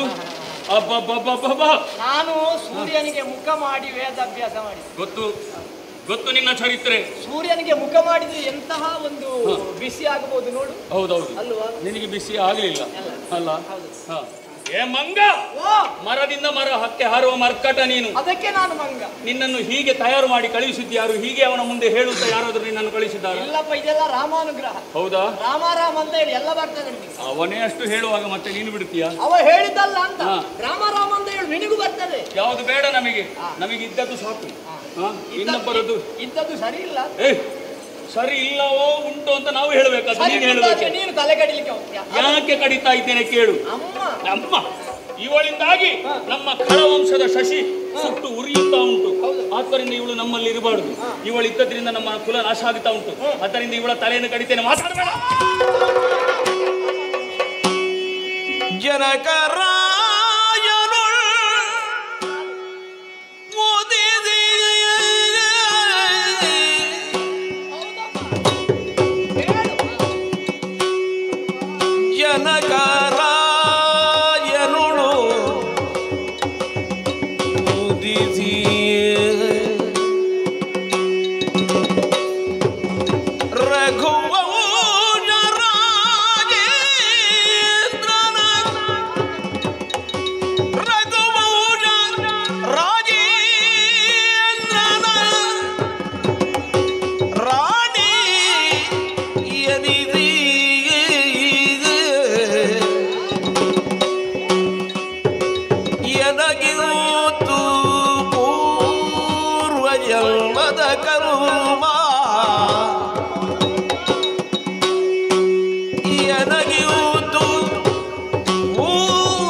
ಜನಕರಾಯನ ಮಗಳಾಗಿ ಹುಟ್ಟಿ ಹೌದಮ್ಮ ಜಾನಕಿ ಎಂದೆನಿಸಿಕೊಂಡವಳು ನಾನು. ಪ್ರಭು ಶ್ರೀರಾಮಚಂದ್ರನ ಕೈಯನ್ನು ಹಿಡಿದು ದಶರಥಕ್ಕೊಂದು ಸಸಿಯಾಗಿ ಅಯೋಧ್ಯೆಯನ್ನು ಸೇರಿಕೊಂಡೆ. ಸುಖದ ಸುಪ್ಪತ್ತಿಗೆ ಜೀವನವನ್ನು ಸಾಗಿಸಬೇಕಾದವಳು ನಾನು. ಆದರೆ ಏನು ಮಾಡು, ಶ್ರೀರಾಮಚಂದ್ರ ಕಾದನ ವಾಸನು ಕೈಗೊಳ್ಳುವಂತಹ ಸಂದರ್ಭ. ಸತಿ ಧರ್ಮವನ್ನು ಅರ್ಥ ಮಾಡಿಕೊಂಡು ಅವರ ನೆರಳಾಗಿ ಹೋದವಳು ನಾನು. ದಿವಸ ಈ ದುಷ್ಟರ ಕೈಗೆ ಸಿಲುಕಿಕೊಂಡಿದ್ದೇನೆ. ಹನುಮ, ಅಮ್ಮ, ಇದು ನನ್ನ ಪೂರ್ವಜನ್ಮದ ಕರ್ಮದ ಫಲ ಮಗನೇ, ಕರ್ಮದ ಫಲ.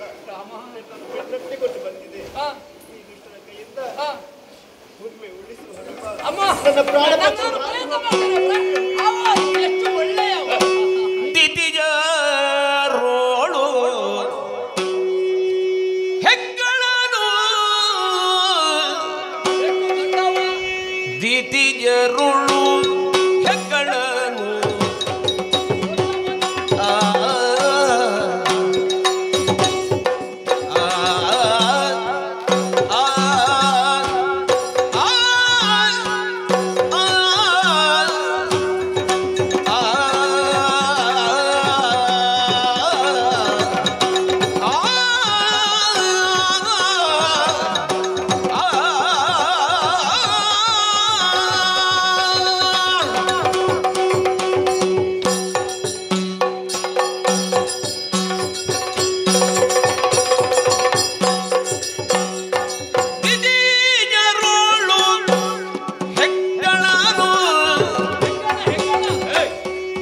ಹೆಗ್ಗಳನು ಹೆಗ್ಗಳನು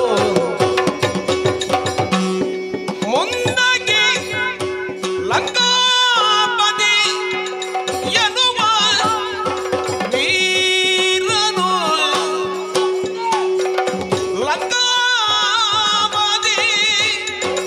ಎನ್ನುವ ವೀರನು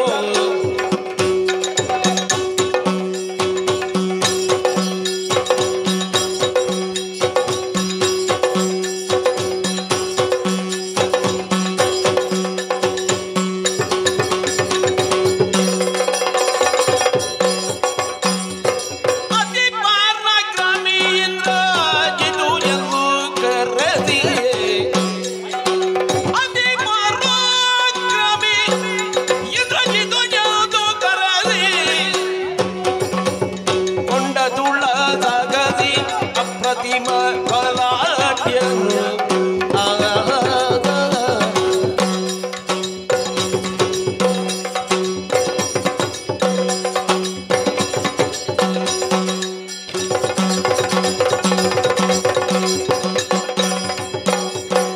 ಅತಿ ಪರಾಕ್ರಮೇಂದ್ರ ಜಿದು ಎಂದು ಕರೆದಿಯೇ ಕೊಂಡ ತುಳದಾಗದಿ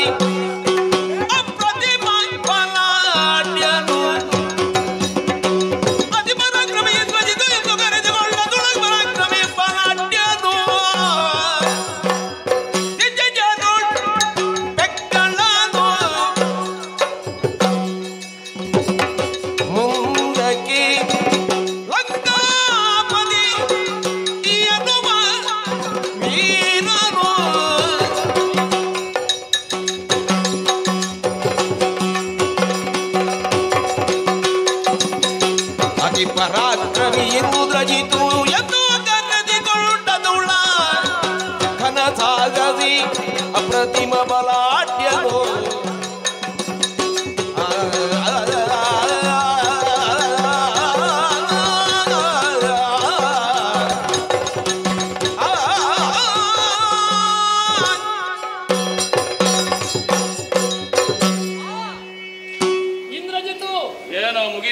ದೀಪ ಬಂದು ಲೋಕವನ್ನೇ ಬೆಳಗುತ್ತದೆ, ಅಲ್ಲ ಅದರ ಪರಿಸರವನ್ನು ಬೆಳಗಿಸ್ತದೆ.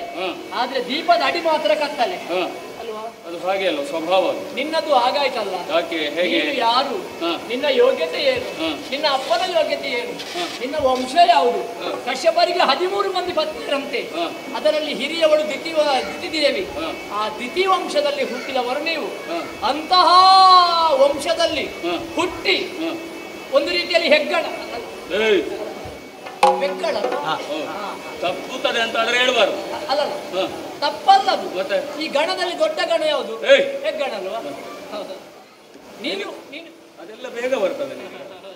ಅಲ್ಲ ಬೆಕ್ಕಳ ಬೆಕ್ಕಳ ಅಲ್ವಾ? ಅಂತಹ ದೊಡ್ಡ ಅಪ್ಪನ ದೊಡ್ಡ ಮಗ ನೀನು. ನಾವು ದೊಡ್ಡವರೇ. ಹೌದೌದು. ಒಂದು ಕಾಲಕ್ಕೆ ನಿನ್ನಪ್ಪ ರಾವಣ ಸ್ವರ್ಗಲೋಕಕ್ಕೆ ಹೋಗಿ ದೇವೇಂದ್ರನಲ್ಲಿ ಯುದ್ಧ ಮಾಡಿದನಂತೆ. ಅವರಿಗೆ ಸೋಲಾಯ್ತಂತೆ. ಸೋತಾಗ ಮಗನೇ ಮೇಘನಾದ ಅಂತ ನಿನ್ನನ್ನು ಕರೆದಂತೆ. ಆವಾಗ ನೀನು ಹೋಗಿ ನಿನ್ನ ಅಪ್ಪನನ್ನು ಸೋಲಿಸಿದಂತಹ ದೇವೇಂದ್ರ ಇಂದ್ರ ಅವನನ್ನೇ ಸೋಲಿಸಿ ದರ ಎಳ್ಕೊಂಡು ಬಂದು ಲಂಕೆಯ ವಜ್ರಕಂಬಕ್ಕೆ ಕಟ್ಟಿದವನಂತೆ ನೀನು.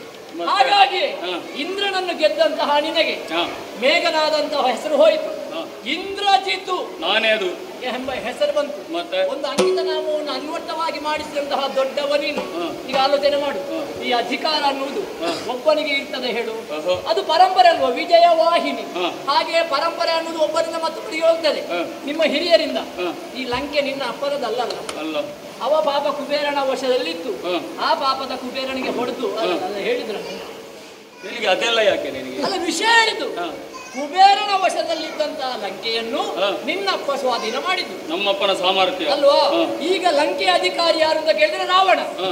ಈಗ ನಾಳೆ ರಾವಣ ಸತ್ತ. ತಪ್ಪಿ ಮಾತಾಡಬೇಡ. ವಿಷಯ ಏನು ಮತ್ತೆ ಅವ ಚಿರಂಜೀವಿ. ರಾವಣನಿಗೆ ಒಂದಲ್ಲ ಒಂದು ದಿನ ಸಾವು ಬರ್ಲಿಕ್ಕಿಲ್ವಾ? ಅದು ನಾವು ನಿರ್ಣಯಿಸುವುದಲ್ವಾ ನೋಡಲ್ವಾ? ಈಗ ಸತ್ತ ರಾವಣ ಸತ್ತ ಮೇಲೆ ಲಂಕೆ ಅಧಿಕಾರ ಯಾರಿಗೆ? ನಿನಗೆ. ಸಣ್ಣ ಮಕ್ಕಳಲ್ಲಿ ಕೇಳಿದ್ರು ನನಗೆ ಹೇಳ್ತಾರೆ ನೀನಾಗೆ. ಆಮೇಲೆ ನಿನಗೆ ಒಂದು ಪಟ್ಟಾಭಿಷೇಕ ಆಗ್ತದೆ, ನೀನು ಬಂದು ಪಟ್ಟದಲ್ಲಿ ಕೂತ್ಕೊಳ್ತಿ. ಆವಾಗ ಇಂದಿನಿಂದ ಕೇಳ್ತಾರೆ ಬಲಿನ ಪರಾಕ್ರಮ ಕಂಠೀರವ ಏನು ಮಾಡಿದ್ದಿಂತ. ಹಾಗೆ ಎಂತದ್ದು ಹೇಳ್ತಿ, ಸೀತೆಯ ತಲೆ ಕಟ್ಟಿದ್ರೆ ನಂಗೆ ನಾಚಿಕೆ ಆಗ್ತಿಲ್ಲ. ಒಂದು ಬಲಿನ ಪರಾಕ್ರಮ ಕೇಳುವಾಗ ನೀನು ಮಾಡಿದ ಸಾಧನೆ ಹೇಳ್ಬೇಕು. ಹೋಗಿ ಹೇಳ್ತೇನೆ ನಾನು ಅಬಲೆಯಾದ ಸೀತೆಯ ತಲೆ ಕಟ್ಟಿದ್ದೇನೆ ಅಂತ ಹೇಳ್ತೀಯ. ಅದು ನೀನಿದ್ರೆ ಮಾತ್ರ ಅಲ್ವಾ? ಅಲ್ಲ, ಅವರಿಗಾದ್ರೂ ಹೇಳ್ಬೋಡು ನೀನು. ಅವರಿಗೆ ನಾನು ಹೇಳುವುದಿಲ್ಲ ಅದನ್ನು. ಈಗ ನನ್ನ ಪರಾಕ್ರಮವನ್ನು ಮಾತ್ರ ಹೇಳುವುದು ನಾನು. ನೀನು ಸೀತಾದೇವಿಯ ತಲೆಯನ್ನು ಕಟ್ಟಿದ್ರೆ ಅದನ್ನು ಹೇಳ್ಬೇಕಲ್ಲ. ರಾಜಕೀಯ ಮಾಡುವಾಗ ಯಾವಾಗಲೂ ಅವರ ತಪ್ಪನ್ನು ಅವರು ಹೇಳಿಕೊಳ್ಳುವುದಿಲ್ಲ ಅಲ್ವಾ? ಗೊತ್ತಾಯ್ತಾ? ಅಂದ್ರೆ ನೀನು ತಪ್ಪು ಮಾಡ್ತಿದ್ದು ತಪ್ಪು ಮಾಡಿದ್ರೆ ಒಪ್ಪಿಕೊಳ್ತೇನೆ ಅಂತ ಅಲ್ಲ. ನಿನ್ನಂತವನಿಗೆ ಇದು ಭೂಷಣ ಅಲ್ಲ. ಮುಂದೆ ಲಂಕೆಯನ್ನು ಆಡುವಂತ ಅರಸ ನೀನು. ಸೀತಾದೇವಿಯ ತಲೆ ಕಡಿಬೇಡ.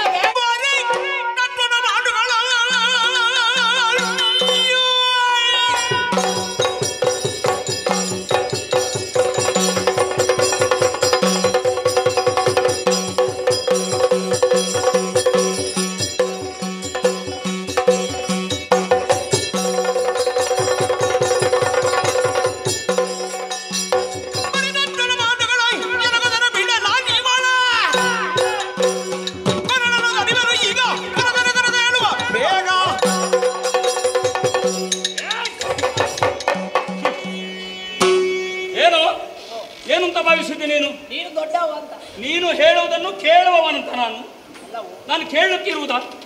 ಬರೀ ತತ್ವಗಳ ಮಾತನ್ನು ಹೇಳಿದ್ರೆ ಇವಳನ್ನು ಬಿಟ್ಟು ಹೋಗ್ತೇನೆ ಅಂತ ಭಾವಿಸಿದ್ಯಾ ನೀನು? ಬಿಟ್ಟರೆ ಒಳ್ಳೇದು. ಬಿಡುವುದಿಲ್ಲ. ಇಲ್ಲದಿದ್ರೆ ನಿನ್ನ ಕೀರ್ತಿ ಅನ್ನುವಂತಹ ಒಂದು ಬೆಳ್ಮುಗಿಲಿನ ಅಂಗಳದಲ್ಲಿ ಕಪ್ಪು ಚಿಕ್ಕೆ. ಅದು ಇರಲಿ, ಕಪ್ಪನ್ನು ಮಾಸುವು ಹೇಗೆ ಅಂತ ಗೊತ್ತುಂಟು ನನಗೆ. ನನಗೆ ನಿನ್ನ ಬುದ್ಧಿ ಮಾತು ನೀತಿ ಮಾತಿನ ಅಗತ್ಯ ಇಲ್ಲ. ನೋಡು, ಸಮಯ ಹಾಳು ಮಾಡಬೇಡ. ಇರುವುದೇ ಸ್ವಲ್ಪ ಸಮಯ. ಅದಕ್ಕೆ ಆ ಸ್ವಲ್ಪ ಸಮಯದಲ್ಲಿ ಬದುಕಿಕೊಳ್ಳಿಂದ ಹೇಳುದು. ಬದುಕಿಕೊಳ್ಳುವುದಳಿ ಇವರನ್ನು ಕೊಂದು ಬದುಕುವುದು.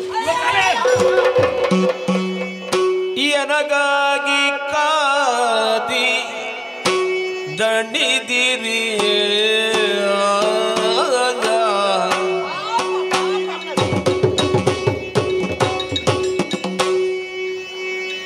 ಎನಗಾಗಿ ಕಾದಿ ದಣಿದಿರಿ ತನ್ನನು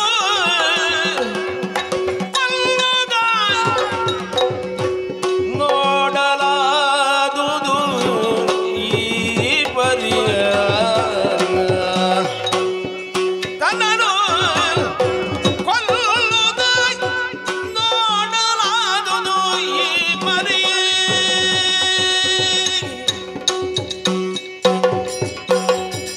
ಇನಕುಲ ಮುದಿ ಚಂದ್ರನ ಸತಿಗಾದ ಇನಕುಲ ಮುದಿ ಚಂದ್ರನ ಸತಿಗಾದ ಕಷ್ಟವ ಕಂಡು ಬಿಡಿದೋ ಓ ಗಣಮ ಕಷ್ಟವ ಕಂಡು ಬಿಡಿದೋ ಹನುಮ ಹನುಮ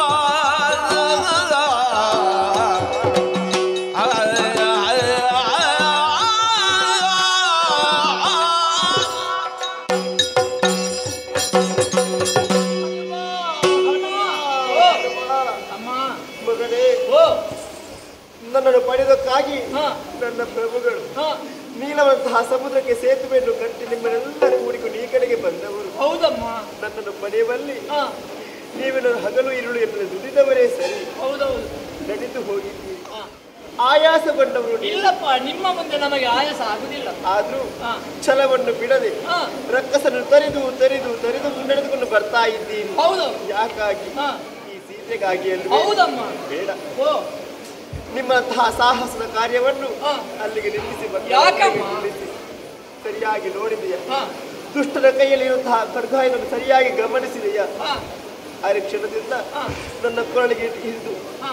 ಜಲಪಿಸ್ತಾ ಇದ್ದಾನೆ. ಅವ ಕೊಲ್ಲುವುದಿಲ್ಲ, ಅವನಿಗೇನು ಭಾಷೆ ಇಲ್ವಾ? ಈ ಕ್ಷಣವು ಉಂಟು ಅಂತ ಹೇಳಿದ್ದು ನಾನು. ಮಗನೇ, ಈ ಕ್ಷಣವು ಹಾ. ಅರೆ ಕ್ಷಣವು ಹಾ. ನನ್ನ ಪ್ರಾಣ ಪಕ್ಷಿ ಹಾರಿ ಹೋಗುವಂತಹ ಸ್ಥಿತಿಯಲ್ಲಿ ಇದೆ ಮಗನೇ. ಹಾ. ಹಾಗಾಗಿ ಹಾ. ನನ್ನವರ ಬಳಿಗೆ ಹೋಗಿ ವಿಚಾರವನ್ನು ಕೇಳಿಸ್ತೇನೆ. ಹಾ. ನೀವು ಯಾರು ಲಂಕೆಗೆ ಬರುವುದು ಬೇಡ. ಹಾ. ತಮ್ಮಂತಹ ಲಕ್ಷ್ಮಣನನ್ನು ಕೂಡಿಕೊಂಡು ಮರಳಿ ಅಯೋಧ್ಯೆಗೆ ಹೋಗಿ. ಬೇಡಮ್ಮ, ಹಾಗೆ ಬೇಡಮ್ಮ. ಸೀತೆ ಉಳಿಯುವುದಿಲ್ಲ. ಇಲ್ಲಮ್ಮ, ನಾನು ಅವನಿಗೆ ಹೇಳ್ತೇನೆ, ನಾನು ಹೇಳ್ತೇನೆ. ಅಯ್ಯ ಸ್ತ್ರೀ ಹತ್ಯ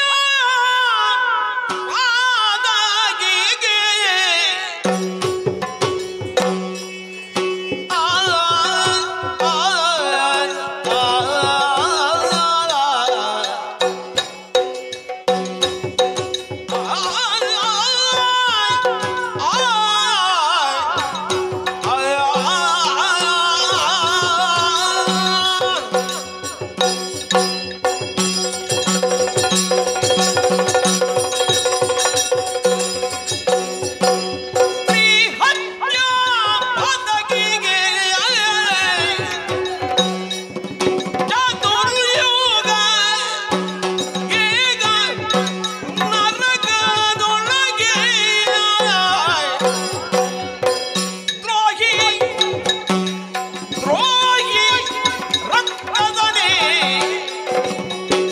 ಸಂದೇಹ ಇಲ್ಲದಗೆ ವೈದೇಹಿಯ ಬಿಟ್ಟು ಎಲ್ಲರೂ ಹಬಕಿದಿರಾರು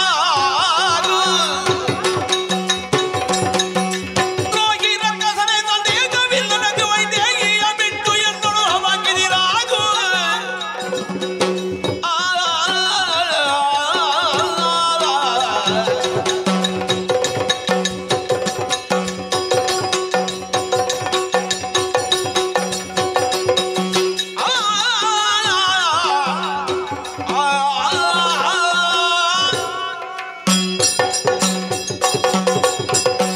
ಅಯ್ಯ ರಾವಣಿ, ಸೀತಾದೇವಿಯ ತಲೆಯನ್ನು ಕಡಿಯುತ್ತೇನೆ ಅಂತ ನೀನು ಮುಂದುವರಿತು. ಹೌದು. ಒಂದು ವೇಳೆ ಕಡಿದ್ರೆ ಏನಾಗುತ್ತದೆ? ಕಡಿದ್ರೆ ಅಂತಲ್ಲ, ಕಡಿಯುವುದೇ. ಕಡಿದ್ರೆ ನೀನು ಸ್ತ್ರೀ ಹತ್ಯೆಯನ್ನು ಮಾಡ್ತಿ. ಹತ್ಯೆ. ಹೌದೌದು. ಸ್ತ್ರೀ ಹತ್ಯೆಯನ್ನು ಪಂಚಮಹಾ ಪಾತಕಗಳಲ್ಲಿ ಒಂದು ಅಂತ ಹೇಳ್ತಾರೆ. ಈಗ ಒಂದು 95-99 ವರ್ಷದ ಮುದುಕ ಒಬ್ಬ ಸತ್ರೆ ಅವರನ್ನು ನೆಚ್ಚಿಕೊಂಡಂತಹ ಕೆಲವರೆಲ್ಲ ಅವರಿಗೆ ಬೇಕಾಗಿ ದುಃಖಿಸ್ತಾರೆ. ಅದು ಕ್ಷಣಿಕ ಮಾತ್ರ. ಆದ್ರೆ ಲೋಕದಲ್ಲಿ ಒಬ್ಬಳಾಕಿ ಹೆಣ್ಣು ಸತ್ರೆ ಒಂದು ವಂಶವೇ ನಾಶವಾದ ಹಾಗೆ. ಅದಕ್ಕಲ್ವ ಬ್ರಹ್ಮಹತ್ಯ, ಸ್ತ್ರೀಹತ್ಯ, ಭ್ರೂಣ ಹತ್ಯ, ಸರ್ಪ ಹತ್ಯ ಇದನ್ನೆಲ್ಲ ಪಂಚಮಹಾ ಪಾತಕಗಳಲ್ಲಿ ಸೇರಿಸಿದ್ದಾರೆ. ಅಬಲೆಯಾದ ಸೀತಾದೇವಿ ಅವರನ್ನು ನೀನು ಕಡಿದ್ರೆ ನಿನಗೆ ಸ್ತ್ರೀ ಹತ್ಯೆ ಅನ್ನುವಂತಹ ಪಾತಕ ಬರ್ತದೆ. ಒಂದು ವೇಳೆ ಅದು ನನಗೆ ಮಾತ್ರವೋ ಎಲ್ಲವರಿಗೂ ಅನ್ವಯಿಸ್ತದೆ? ಎಲ್ರಿಗೂ ಬರ್ತದೆ ಅಂತ. ಹಾಗಿದ್ರೆ ನೀನು ಮಾಡ್ಲಿಲ್ವಾ? ಯಾವಾಗ? ನೀನು ಆವತ್ತು ಲಂಕಿನಿಯನ್ನು ಕೊಲ್ಲಿಲ್ವಾ? ನೀನು ಅದು ಸ್ತ್ರೀ ಅಲ್ವಾ ಅವಳು? ಯಾರು ಹೇಳಿದ್ದು? ಲಂಕೆಯ ಸೌಭಾಗ್ಯ ಲಕ್ಷ್ಮಿ ಅವಳು. ಅವಳು ರಕ್ಕಸಿ ಅಲ್ಲ. ನಿನಗೆ ವಿಷಯ ಗೊತ್ತಿಲ್ವಾ? ಅವಳ ಹೆಸರೆಂತ ಗೊತ್ತುಂಟ? ಎಂತದು? ಅಶ್ವಿನಿ ಅಂತ. ಬ್ರಹ್ಮಕಪಾಲದ ಪ್ರಸಂಗ. ನಿನ್ನ ಸಂಬಂಧವ? ಬ್ರಹ್ಮಕಪಾಲ ಪ್ರಸಂಗ ನೋಡಿದ್ಯಾ? ಯಾಕೆ? ಅಲ್ಲಿ ಪರಮೇಶ್ವರ ಬ್ರಹ್ಮಕಪಾಲ ಹಿಡ್ಕೊಂಡು ಭಗವತಿ ಭಿಕ್ಷಾಂದೇವಿಯಿಂದ ಹೋಗುವಾಗ ಒಬ್ಬಳು ಯಕ್ಷಿಣಿ ಸಿಕ್ಕಿದ್ಲು. ಹೌದಾ? ಅವಳು ಪರಮೇಶ್ವರನಿಗೆ ತಮಾಷೆ ಮಾಡಿದಾಗ ಶಾಪ ಕೊಟ್ಟದ್ದು ರಕ್ಕಸಿಯಾಗಿ ಹೋಗುಂತ. ಹಾಗೆ ಅಶ್ವಿನಿ ಅನ್ನುವಂತ ಗಂಧರ್ವ ಸ್ತ್ರೀ ಲಂಕಿನಿಯಾಗಿ ಹುಟ್ಟಿಕೊಂಡದ್ದು. ಸ್ತ್ರೀ ಅಲ್ವಾ? ಹೌದು, ಅವಳು ಹುಟ್ಟಿಕೊಂಡದ್ದು. ನಾನು ಅವಳನ್ನು ಕೊಂದದ್ರಿಂದ ಏನಾಯ್ತು? ಅವಳ ಶಾಪ ವಿಮೋಚನೆ. ನೀವೆಲ್ಲ ಮಾಡಿದ್ರೆ ಶಾಪ ವಿಮೋಚನೆ, ನಾವೆಲ್ಲ ಮಾಡಿದ್ರೆ ಪಾಪವ? ಅವಳು ರಕ್ಕಸಿ ಅಲ್ಲ, ಅವಳ ಶಾಪ ವಿಮೋಚನೆ ಮಾಡಿದ್ದು. ಈಗ ಸೀತಾದೇವಿಗೆ ನಮ್ಮ ಶಾಪ. ನಿನ್ನ ದೇವರು ಅವ ಕೊಂದಿದ್ದಾನಲ್ಲ? ಯಾರು? ಆ ತಾಟಕಿಯನ್ನು. ಈಗ ತಾಟಕಿ ರಕ್ಕಸಿದ್ದೆ. ಅವಳು ಹೆಣ್ಣಲ್ವ? ನಿಮಗೆ ಅಲ್ಲ, ಯಾರು ಹೇಳಿ? ಎಷ್ಟು ಚಂದದ ಹೆಣ್ಣವಳು. ಚಂದದ ಹೆಣ್ಣು. ತಾಟಕಿ ರಕ್ಕಸಿ ಅಲ್ಲ, ಅವಳು ಗಂಧರ್ವ ಸ್ತ್ರೀ. ಅಲ್ಲ, ಅದು ಹೆಣ್ಣೆ ಅಲ್ವಾ? ಹೌದು ಪುಣ್ಯಾತ್ಮ. ಗಂಧರ್ವ ಸ್ತ್ರೀ ಋಷಿಯೊಬ್ಬರಿಗೆ ಅಪಹಾಸ್ಯ ಮಾಡಿದ ಕಾರಣ ರಕ್ಕಸಿಯಾಗಿ ಹುಟ್ಟಿದ್ದು. ರಾಮದೇವರ ಬಾಣ ತಾಗಿದಾಗ ಶಾಪ ಹೋಗಿ ಅವಳು ಮತ್ತೊಮ್ಮೆ ಹೋಗಲಿಲ್ವಾ? ಹಾಗಾಗಿ ಈಗ ಅಂತದ್ದೇ ಏನಾದ್ರೂ ಇಲ್ಲಿ ಒಂದು ಆಗಬಹುದು. ಅವರಿಗೆ ಶಾಪ ಇಲ್ಲ, ಇರಬಹುದು. ಅವರು ರಕ್ಕಸಿ ಅಲ್ಲ. ನೀನು ಈಗ ಸೀತಾದೇವಿಯ ತಲೆ ಕಡಿದ್ರೆ ನಾಳೆ ನೀನು ಸತ್ತ ಮೇಲೆ ನಿನ್ನನ್ನು ಕರ್ಕೊಂಡು ಹೋಗುವುದಕ್ಕೆ ಯಮಭಟ ಕೊಡ್ತಾರೆ. ನಿನ್ನ ಕೊರಳಿಗೆ ಒಂದು, ಕೈಗೆ ಎರಡು, ಸೊಂಟಕ್ಕೆ, ಕಾಲಿಗೆ ಕಬ್ಬಿಣದ ಸಂಕೋಲೆಯಲ್ಲಿ ದರ ದರ ಹೇಳ್ಕೊಂಡು ಹೋಗಿ ಅಲ್ಲಿ ಯಮಲೋಕದಲ್ಲಿ ದೊಡ್ಡ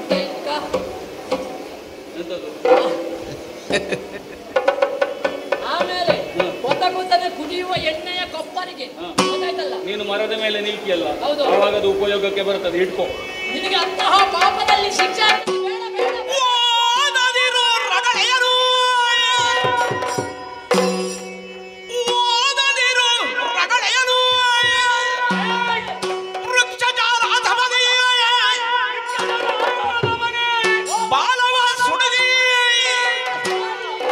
ಕೊಂಡಾದಿಯಲಿ ಹೊಯ್ದೋಡಿನ ಮನುವಿನ ಕೋತಿ ನಿನ್ನಿಂದ ಆದುದಾಗಲೇ ಎನ್ನುತ್ತ ಅಧಿಕ ಕ್ರೋಧದಲ್ಲಿ ಖಡುಕವನ್ನು ಜಳ ಬೀದಿ ಛೇದಿ ಬೀಸುಟನು ಸೀದೆಯ ಮರುದಯ ಮುಂದೆ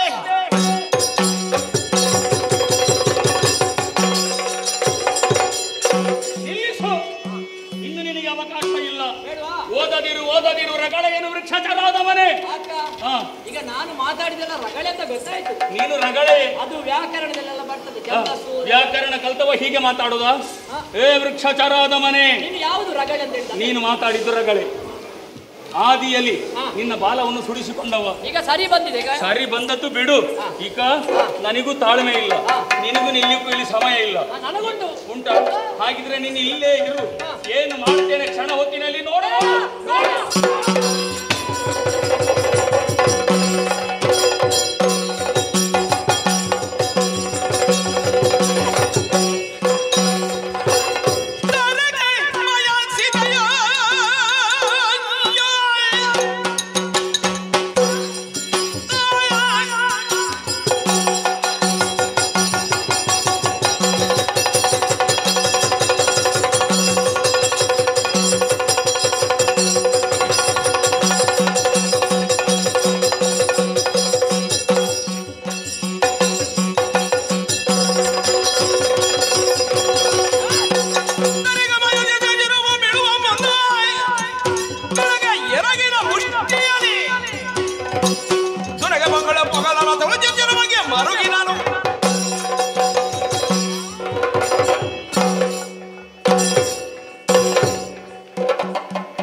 ಬೇಡ ಬೇಡ ಅಂತ ಹೇಳಿದೆ.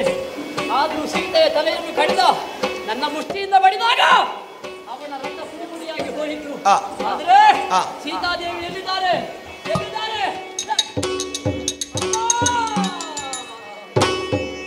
ಅಯ್ಯಯ್ಯೋ ಅವನಿಗೆ ಅಬಲೆಯ ರುಳುದ ಗಜಿ ಮೈಯ ಜಾಜುವದಾಯ್ತಿ ನೆಲಕ್ಕೆ ಕೈಯಾರೆ ಕರುಬವ ಉಣಿದಿದು ಜನಗೆ ಕೈಯಾರೆ ಕರುಬವ ಉಣಿದಿದು ಜನಗೆ ಜಗದಯ್ಯನೋಳು ನಾಯೇನೆಂಬೆ ನಗಡ ಅಯ್ಯಯ್ಯೋ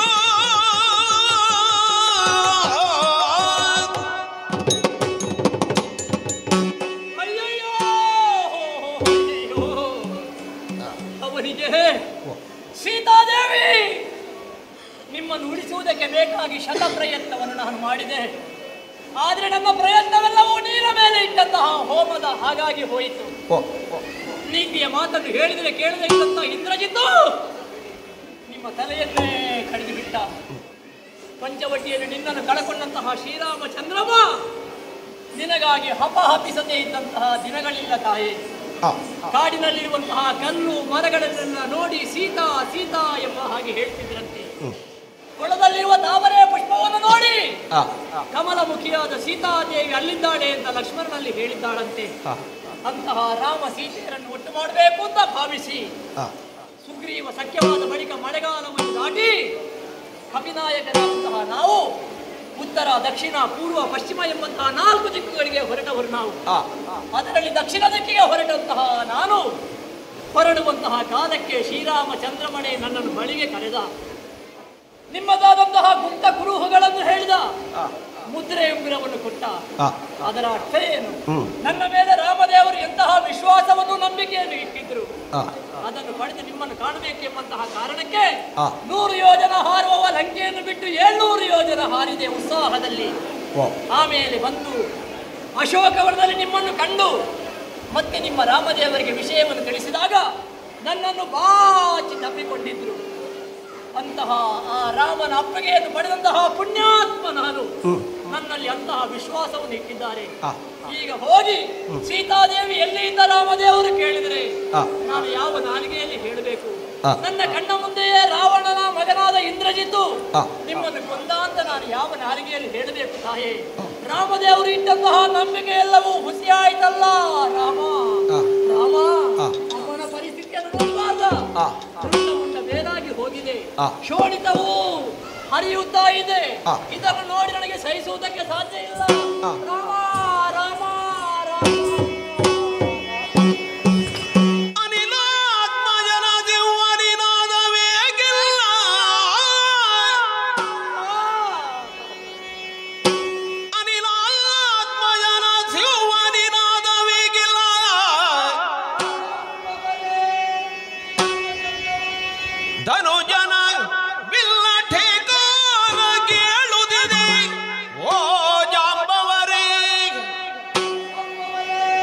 ಹನುಮಂತ ಏನೈವನೆಂಬುದೋ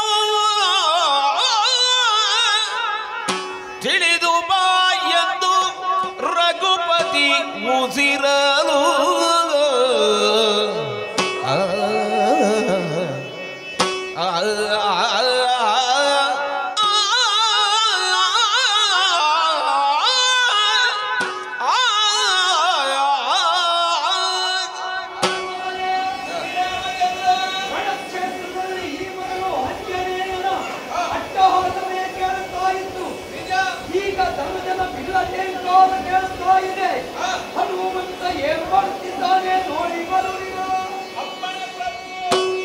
ಅನುವರದ ಭೂಮಿಯೊಳ್ ಬಿದ್ದ ಹೆಣಗಳ ದಾಟಿ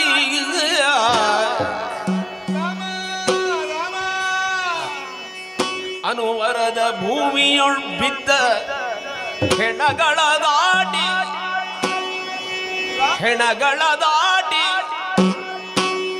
ಗಣರಥ ಅಶ್ವಗಳು ಹತ್ತಿ ಇಳಿದು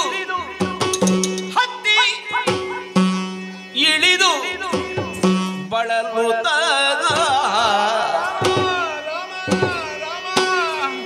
ಹನುಮಂತನು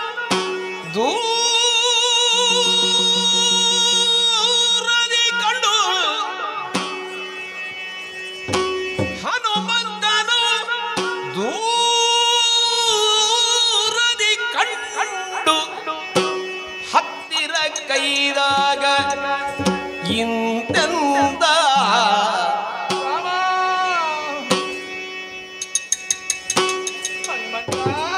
ಕೇಳು ಮರುತಾತ್ಮಜನೆ ಇರುದಿನ ಕಾಳಗದಿ ಖಳ ಮೆರೆದ ಪರಿಯನು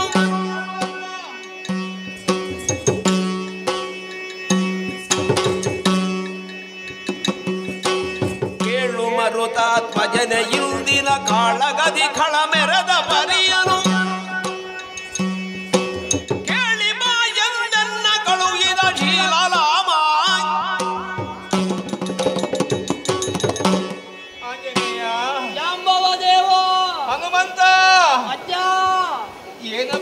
ಅವಸ್ಥೆ ಇದು ಏನು ಅಂತ ಹೇಳಜ್ಜ. ರಣಕ್ಷೇತ್ರಕ್ಕೆ ನೀನು ಹೊರಟು ಬರುತ್ತಂತಹ ವೇಳೆಯಲ್ಲಿ ನಮ್ಮೊಡೆಯನಾದಂತ ಶ್ರೀರಾಮಚಂದ್ರನಲ್ಲಿ ನೀನು ಹೇಳಿದಂತ ಮಾತುಗಳು ನನಗೆ ಈಗಲೂ ಕೇಳುತ್ತಾ ಇದೆಯಪ್ಪ.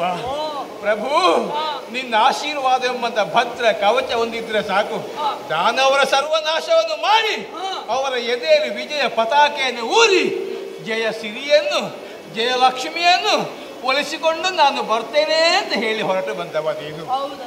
ಆ ಶುಭ ಸಮಾಚಾರ ಯಾವಾಗ ನಮ್ಮ ಕಿವಿಗೆ ಬೀಳುತ್ತದೆ ಎಂಬ ಹಾಗೆ ನಾವೆಲ್ಲ ನಿರೀಕ್ಷೆಯಲ್ಲೇ ಇದ್ದೆವು ಹನುಮಂತ. ಇದುವರೆಗೂ ನಿನ್ನ ಸಿಂಹನಾದ ಅಲ್ಲಿಯವರೆಗೆ ಕೇಳುತ್ತಾ ಇತ್ತು. ಇದ್ದಕ್ಕಿದ್ದ ಹಾಗೆ ಅದು ಮಾಯವಾಗಿ ಧನುಸಿನ ಹೇಂಕಾರವೇ ಅಧಿಕವಾಗುವುದಕ್ಕೆ ಪ್ರಾರಂಭವಾಯಿತು. ಈಗ ಸಿಂಹನಾದಕ್ಕಿಂತ ನಾದವೇ ಬರುವುದಿಲ್ಲ. ಹನುಮಂತ, ಇದನ್ನು ಕೇಳಿದಂತ ಶ್ರೀರಾಮಚಂದ್ರ ನನ್ನನ್ನೇ ಕರೆದು ಹೇಳಿದಪ್ಪ, ಏನು ಅಂಬವರೇ, ನಮ್ಮ ಹನುಮಂತ ಹೇಗಿದ್ದಾನೆ, ಎಲ್ಲಿದ್ದಾನೆ, ಏನು ಮಾಡ್ತಾನೆ ಅಂತ ಒಮ್ಮೆ ಹೋಗಿ ನೋಡಿ ಬನ್ನಿ ಅಂತ. ಮುದಿ ಪ್ರಾಯದಲ್ಲಿ ಬರಲಿಕ್ಕೆ ಆಗುವುದಿಲ್ಲಪ್ಪ. ಹೆಣಗಳ ರಾಶಿಯನ್ನು ಬಿದ್ದು ಎದ್ದು ಬಂದು ಇಲ್ಲಿ ನೋಡುವಾಗ ಏನು ಮಗು ಇದು? ನಡೆಯುವಂತ ಯುದ್ಧಕ್ಕಾಗಲಿ ನಿನಗಾಗಲಿ ಯಾವುದೇ ಒಂದು ಸಂಬಂಧವೇ ಇಲ್ಲ ಎಂಬ ಹಾಗೆ ದೂರದಲ್ಲಿ ಕುಳಿತು ರಾಮ ರಾಮ ಅಂತ ಮತಿಸ್ತಾ ಇದೆಯಲ್ಲಪ್ಪ. ಯುದ್ಧ ಮಾಡೋದಕ್ಕೆ ಮನಸ್ಸಿಲ್ಲವೇ ಮಗ? ರಾಮ ಸೇವೆಯಲ್ಲಿ ನಿರತನಾಗಬೇಡವೇ? ಏನಾಯ್ತಪ್ಪ? ಮುಖ ಬಾಡಿ ಹೋಗಿದೆಯಲ್ಲ. ಜಾಂಬವ ದೇವ ಜಾಂಬವ ದೇವ ಕೆಳಯ್ಯ ಕೋಳ ಜಂಬಾರಿಗಿದು ಎನ್ನ ಕೈಯ ಸಂಭ್ರಮದಲ್ಲಿ ಕಾದಿ ಇಂಬುಗಾಡದೆ ಹೋಗಿ ಸಂಭ್ರಮದಲ್ಲಿ ಕಾದಿ ಇಂಬುಗಾಡದೆ ಹೋಗಿ ಕೊಂಬಿನಿ ಜಯ ತಂದು ಗಣಾಯಿ ತಪ್ಪಿಸಿಕೊಂಡ ಜಾಂಬವ ದೇವ ಕೆಳಯ್ಯ ಕೋಳ ಜಂಬಾರಿಗಿದು ಎನ್ನ ಕೈಯ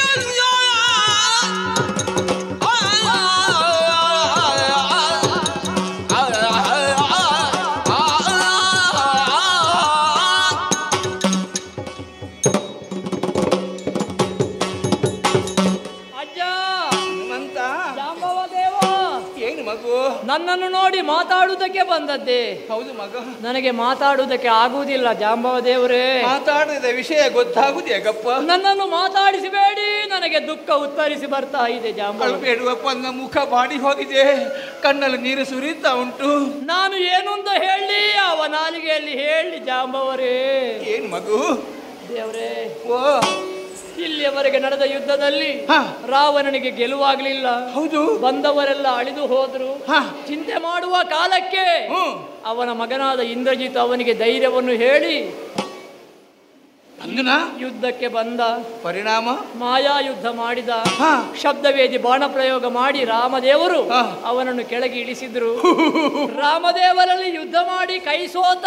ಮತ್ತೆ ರಾಮನ ಮುಂದೆ ಅವನ ಶಕ್ತಿ ನಡೆದಿತ್ತೇ ಮಗನೇ. ನನ್ನ ಬಳಿಗೆ ಬಂದ. ಬಂದನಾ? ನನ್ನ ಪೆಟ್ಟಿಗೂ ಕೈ ಸೋತು ಓಡಿ ಹೋದ. ನಿನ್ನ ವಜ್ರ ಮುಷ್ಟಿ ಎಲ್ಲವೇ ಮಗ? ಧರ್ಮ ಯುದ್ಧದಲ್ಲಿ ನಮ್ಮನ್ನು ಸೋಲಿಸುವುದಕ್ಕೆ ಸಾಧ್ಯವಿಲ್ಲದಂತಹ ಆ ಇಂದ್ರಾರಿ ಕಪಟ ಯುದ್ಧವನ್ನು ಮಾಡಿದ. ಮೋಸ ಮಾಡಿದ್ರ? ಹೌದೌದು. ಏನು ಮಾಡಿದ ಮಗ? ನಾನು ನೋಡುತ್ತಾ ಇದ್ದ ಹಾಗೆ ಯಾರನ್ನು ನಾವು ಒಂದು ಮಾಡಬೇಕು ಅಂತ ಭಾವಿಸಿದ್ದೆವು, ಯಾರನ್ನು ನಮ್ಮ ತಾಯಿ ಅಂತ ನಾವು ಪೂಜಿಸಿದ್ದೆವು, ಅಂತಹ ಜಗತ್ತಿನ ತಾಯಿಯಾದಂತಹ ಸೀತಾದೇವಿಯ ಸಿರಿ ಮುಡಿಗೆ ಕೈಯಿಕ್ಕಿ ದರದರನೆ ಎಳೆಕೊಂಡು ಬಂದು ನನ್ನ ಕಣ್ಣ ಮುಂದೆ ಕೊಲ್ಲುವುದಕ್ಕಾಗಿ ಮನ ಮಾಡಿದ. ಹನುಮಂತ, ನೀನು ಇದ್ದು ಕೂಡ ಅದಕ್ಕೆ ಆಸ್ಪದ ಕೊಟ್ಟಿಯಲ್ಲ ಮಗ. ನನಗೆ ಗೊತ್ತಿದ್ದಷ್ಟು ನೀತಿಯ ಮಾತನ್ನು ನಾನು ಹೇಳಿದೆ. ಅವನಿಗೆ ಅದು ರಗಳೆಯಾಯಿತು. ಆಮೇಲೆ ನನ್ನ ಕಣ್ಣ ಮುಂದೆಯೇ ಕೈಯಲ್ಲಿದ್ದ ಕರವಾಳವನ್ನು ಜಳಪಿಸಿ ಸೀತಾದೇವಿಯ ತಲೆಯನ್ನು ಕಡಿದ. ರಾಮ ರಾಮ ಹನುಮಂತ, ನನಗೆ ಸೀತಾದೇವಿಯನ್ನು ಉಳಿಸಿಕೊಳ್ಳುವುದಕ್ಕೆ ಆಗಲಿಲ್ಲ ಜಾಂಬವರೇ. ಹನುಮಂತ, ರಾಮದೇವರನ್ನು ಸೀತಾದೇವಿಯನ್ನು ಒಂದು ಮಾಡಲಿಕ್ಕಾಗುವುದಿಲ್ಲ. ನಾವಿಷ್ಟೆಲ್ಲ ಕಷ್ಟಪಟ್ಟು ದುಡಿತಾ ಇದ್ದದ್ದು ಆ ಸೀತಾ ಮಾತೆಗೋಸ್ಕರವಾಗಿ. ಅಂತ ಸೀತಾ ಮಾತೆ ನಾವು ಕಳ್ಕೊಂಡದ್ದು ಹೌದಾ ಹನುಮಂತ? ಹೌದಜ್ಜಯ್ಯ. ಅವರ ನೋಡುವ ಭಾಗ್ಯ ನಮಗೆ ಇಲ್ಲವೇ ಹನುಮಂತ? ಇಲ್ಲ ಜಾಂಬವ ದೇವರ. ನಮ್ಮೊಡೆಯ ಶ್ರೀರಾಮಚಂದ್ರನಿಗೆ ಏನು ಅಂತ ಉತ್ತರ ಕೊಡ್ಲಿ ಮಗ? ನನಗೆ ನಾಲಿಗೆ ಬರುವುದಿಲ್ಲ. ಅಲ್ಲಿ ಕಾಯ್ತಾ ಇದ್ದಾರೆ ರಾಮ. ನಾನು ಏನು ಅಂತ ಹೇಳಬೇಕು ಜಾಂಬವರೇ? ಹನುಮಂತ, ಸೀತೆಯನ್ನು ನೀನು ಸಾಯ್ಬೇಕು ಅಂತ ಆಲೋಚನೆ ಮಾಡಿದ್ರೆ ನಮ್ಮಂತವರಿಗೆ ಸಾಯ್ಲಿಕ್ಕೂ ಆಗುವುದಿಲ್ಲ. ನೀನು ಚಿರಂಜೀವಿ ಅಲ್ವಪ್ಪ? ಹೌದು. ನನಗೆ ಒಂದು ಆಸೆ ಉಂಟು ಮಗ. ಜಗದ ಜೀವನ ಸೂನು ನಿನಗೆ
ಚಮ್ಮನಿ ತೊಡೆದು ಜಾಂಬವ ಮಗುಳೆ ನುಡಿ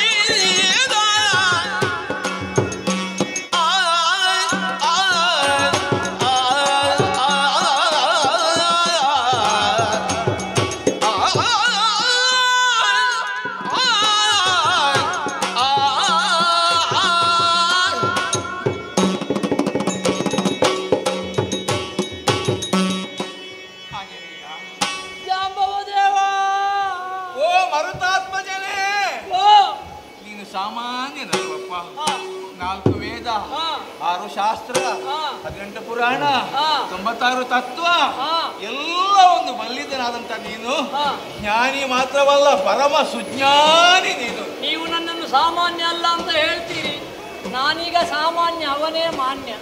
ನೀನು ತಿಳ್ಕೊಳ್ಳುದು ಹಾಗೆ ಮಗ, ನಿನ್ನ ಮುಂದೆ ಯಾರೂ ಅಲ್ಲ. ಆದ್ರೆ ನಿನ್ನೊಂದು ದುಸ್ಥಿತಿ ಅಂತ ನೀನು ಎಷ್ಟು ಅಂತ ನಿನಗೆ ಕೆಲಸದ ಗೊತ್ತೇ ಆಗುದಿಲ್ಲ. ನಾನು ಎಂತದ್ದು ಅಲ್ಲ, ಮತ್ತೊಬ್ಬರು ಹೇಳಿ ಗೊತ್ತಾಗ್ಬೇಕು. ಸೀತಾದೇವಿಯನ್ನೇ ಉಳಿಸ್ಲಿಕ್ಕೆ ಆಗ್ಲಿಲ್ಲ, ಮತ್ತೆ ನಾವು ಎಂತದಕ್ಕೆ? ಇಲ್ಲ ಮಗ, ಎಷ್ಟೆಲ್ಲ ನಿನ್ನಲ್ಲಿ ನಾನು ಯಾಕೆ ಹೇಳಿದೆ? ಯಾಕೆ? ಸೀತಾ ಮಾತೆಯನ್ನು ಕಣ್ಣಾರೆ ಕಂಡು ಮಾತಾಡಿ ಬಂದಂತ ಪುಣ್ಯಾತ್ಮ ನೀನು. ಆದ್ರೆ ನಾವೆಲ್ಲ ಹೆಸರು ಕೇಳಿದ್ದು ಹೊರತು ಕಣ್ಣಾರೆ ಕಾಣುವ ಯೋಗ ಭಾಗ್ಯ ನಮಗೆ ಇಲ್ಲ. ಈಗ ನಾನು ಬಿದ್ದಂತ ಹೆಣವನ್ನು ನೋಡಿದಾಗ ನನ್ನ ಅಂತರಂಗ ಹೇಳ್ತಾ ಉಂಟು ಮಗ. ಏನು ಅಂತ? ಇದು ನಿನಗೆ ಯಾವಾಗ ಪ್ರಾರಂಭ ಆದ್ದು? ಯಾವುದು? ನಿನಗೆ ಗೊತ್ತೇ ಆಗ್ಲಿಲ್ಲ ಮಗ. ಯಾವುದು? ಮರುಳು. ಮರುಳು ಯಾರಿಗೆ? ನಿನಗೆ. ನಿಮ್ಮ ಮೊಮ್ಮಗನಿಗೆ ಮರುಳ? ಹಾಗೆ ಹೇಳಬೇಕಲ್ಲ. ಯಾಕೆ? ಮತ್ತೆ ಎಂತದ್ದು ಮಗ, ನೀನು ಈ ಮಾತು ಹೇಳುವಾಗ ನನಗೆ ನಗು ಬರ್ತದ. ಇದೆಪ್ಪ, ಸೀತಾದೇವಿ ಸತ್ತಿದ್ದಾಳೆ ಅಂತ ಹೇಳುವಾಗ ನಿಮಗೆ ನಗು ಬರುದಾ? ಅದಕ್ಕಲ್ಲ, ಮತ್ತೆ ವಿಷಯ ಉಂಟು ಮಗ. ಸೀತಾಮಾತೆ ಯಾರು, ಅವರ ಯೋಗ್ಯತೆ ಏನು, ಅವರ ಮಹಿಮೆ ಏನು ಎಂಬುದು ಎಲ್ಲ ನನಗಿಂತಲೂ ಹೆಚ್ಚು ತಿಳಿದಂತಹ ಪುಣ್ಯಾತ್ಮನಲ್ವಪ್ಪ. ಹೌದು. ಸೀತಾಮಾತೆ ಕೊಲ್ಲುವುದು ಬಿಡು, ಅವರ ಬಳಿ ಸುಳಿಯುವಂತಹ ಯೋಗ್ಯತೆ ಅರ್ಹತೆ ದಾನವರಿಗೆ ಇದೆಯಾ? ಈಗ ಕೊಂದಾಯ್ತಲ್ಲ. ಹಾಗಾದ್ರೆ ಇದು ಎಂತದ್ದು? ಎಂತದ್ದು? ನನಗೆ ನಂಬುದಕ್ಕೆ ಆಗುದಿಲ್ಲ ಮಗ. ರಾವಣೆಯ ಮಾಯಾವಿದು, ರಾವಣೆಯ ಮಾಯಾವಿದು, ಸೀತಾ ದೇವಿ ಎಲ್ಲ ತೆಗೆದುಕೋ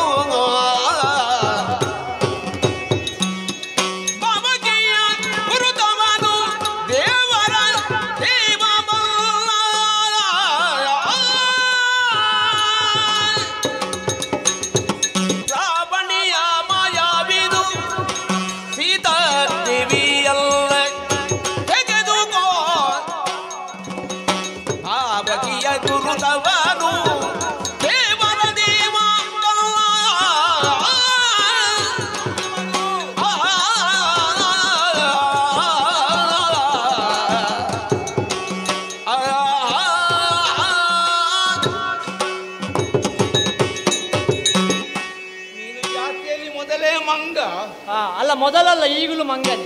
ಪುನಃ ಮಂಗ ಅವ ಮಾಡಿಬಿಟ್ಟ, ಪೂರ್ತಿ ಮಂಗ ಮಾಡಿಬಿಟ್ಟ. ಮಂಗನನ್ನು ಪುನಃ ಮಂಗ ಮಾಡ್ಲಿಕ್ಕೆ ಆಯ್ತಲ್ಲ ಮಗನೇ. ಯಾಕೆ? ಆ ದಾನವರು ಉಳಿದವರು ಹೇಳಿ ನನ್ನನ್ನು ಮಂಗ ಮಂಗ ಅಂತ, ನೀವು ಹೇಳುದ ಮಂಗ ಮಂಗ ಅಂತ. ಅವಕಾಶ ಮಾಡಿಕೊಟ್ಟದ್ದು ನೀನೇ ಅಲ್ವಾ ಮಗ? ಯಾಕೆ? ಕಾರಣ ಉಂಟು ಮಗು. ಆ ದಾನವರು ತನ್ನ ಸ್ವಾರ್ಥಕ್ಕೆ ಬೇಕಾಗಿ ಯಾವ ಹೇಯ ಕೃತ್ಯವನ್ನೂ ಮಾಡುವುದಕ್ಕೆ ಹೇಸವು. ಸೀತಾದೇವಿಯ ತಲೆಯನ್ನೇ ಕಡಿದನಲ್ಲ. ಇಲ್ವಪ್ಪ, ಮತ್ತೆ ಸೀತಾದೇವಿಯ ತಲೆಯನ್ನು ಒಂದು ಕಡಿಲಿಕ್ಕೆ ಉಂಟ ಮಗ. ಕಡ್ದಾಯ್ತಲ್ಲ. ಇಲ್ವಾ? ಮತ್ತೆ ನಾನು ಹೇಳುವುದಾದ್ರೆ ಇದು ನಿಜವಲ್ಲ, ಇದು ಮೈಕ. ಇದು ಮೈಕ. ಯಾವುದು? ಮಾಯಕ. ಮಾಯಕ. ನಿಮಗೆ ಹೀಗೆಲ್ಲ ಶಬ್ದ ಎಲ್ಲ ಮರ್ತು ಹೋಗುದು. ಹಾಗಲ್ಲ ಮಗ, ಮಾಯಕ. ಮಾಯಕ ಯಾರ್ದು? ದಾನವರದ್ದು. ಅಂದ್ರೆ ಯಾಕಂದ್ರೆ ಇದಕ್ಕೆ ಕೆಲವು ದೃಷ್ಟಾಂತ ಕುರುಹು ನಾನು ತೋರಿಸ್ತೇನೆ. ಇಲ್ಲಿ ಬಾ, ಇಲ್ಲಿ ಬಾ, ನೋಡು. ಈಗ ಯಾವುದಾದ್ರೂ ಒಂದು ಹೆಣ ಸತ್ತಾಗ, ಹೆಣ ಸಾಯ್ಲಿಕ್ಕುಂಟು. ಸತ್ತ ಮೇಲೆ ಅಲ್ವಾ ಹೆಣ ಆಗುದು? ಸತ್ತ ಮೇಲೆ ಹೆಣ. ಮತ್ತೆ ಹೆಣ ಸಾಯುವುದೇ? ಸತ್ತ ಮೇಲೆ ಆ ಕ್ಷಣವೇ ಅವರ ರಕ್ತ ಹೆಪ್ಪುಗಟ್ಟಿ ಹೋಗುತ್ತದ ಇಲ್ವೋ?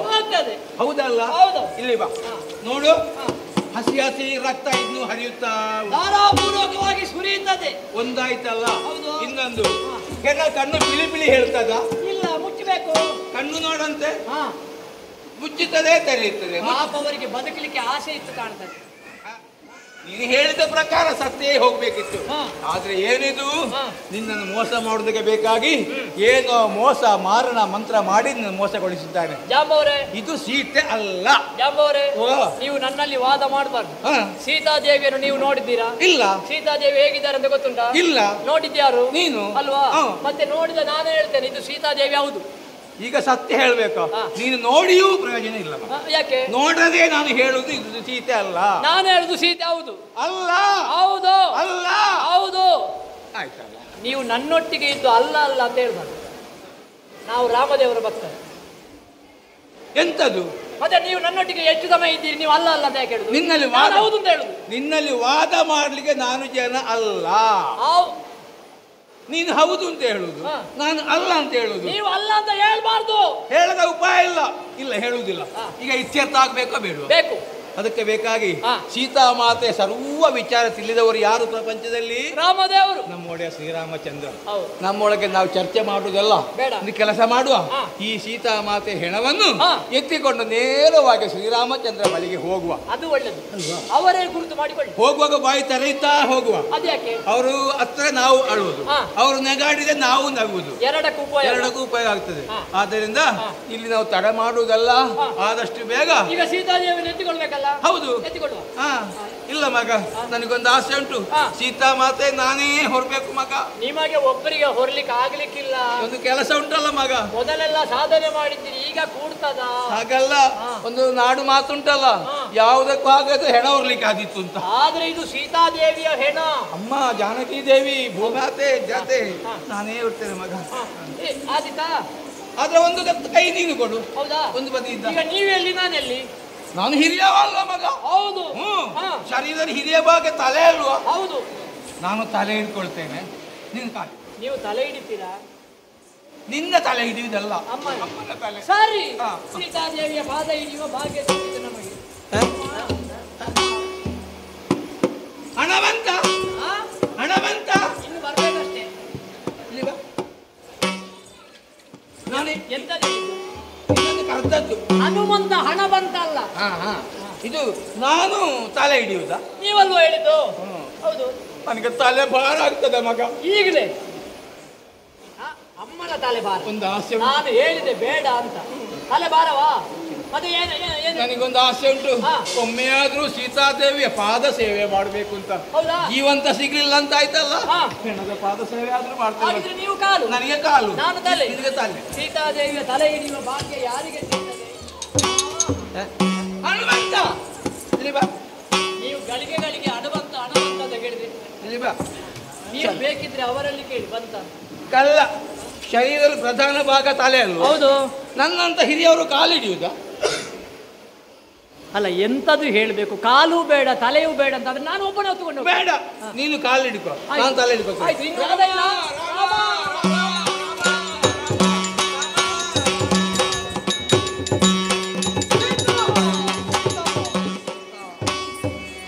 ದುರುಳಗಳಗಂಡಿದ ಮಾಯಾ ತರುಡಿಯನು ಕಾಣುತ್ತ ಅರಸಿ ಜಾನಕಿ ಅಂದಿ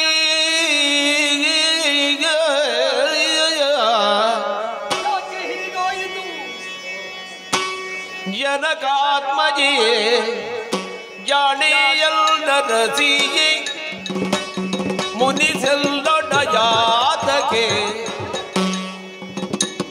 ಕನಸೇ ಗದಿ ಜೋಪಿಸುತ್ತದರ ಮನದಡಿಗೆ ಮುದ್ದಾಡುತ್ತಲೆದ ಜನಕಾತ್ಮಜೇ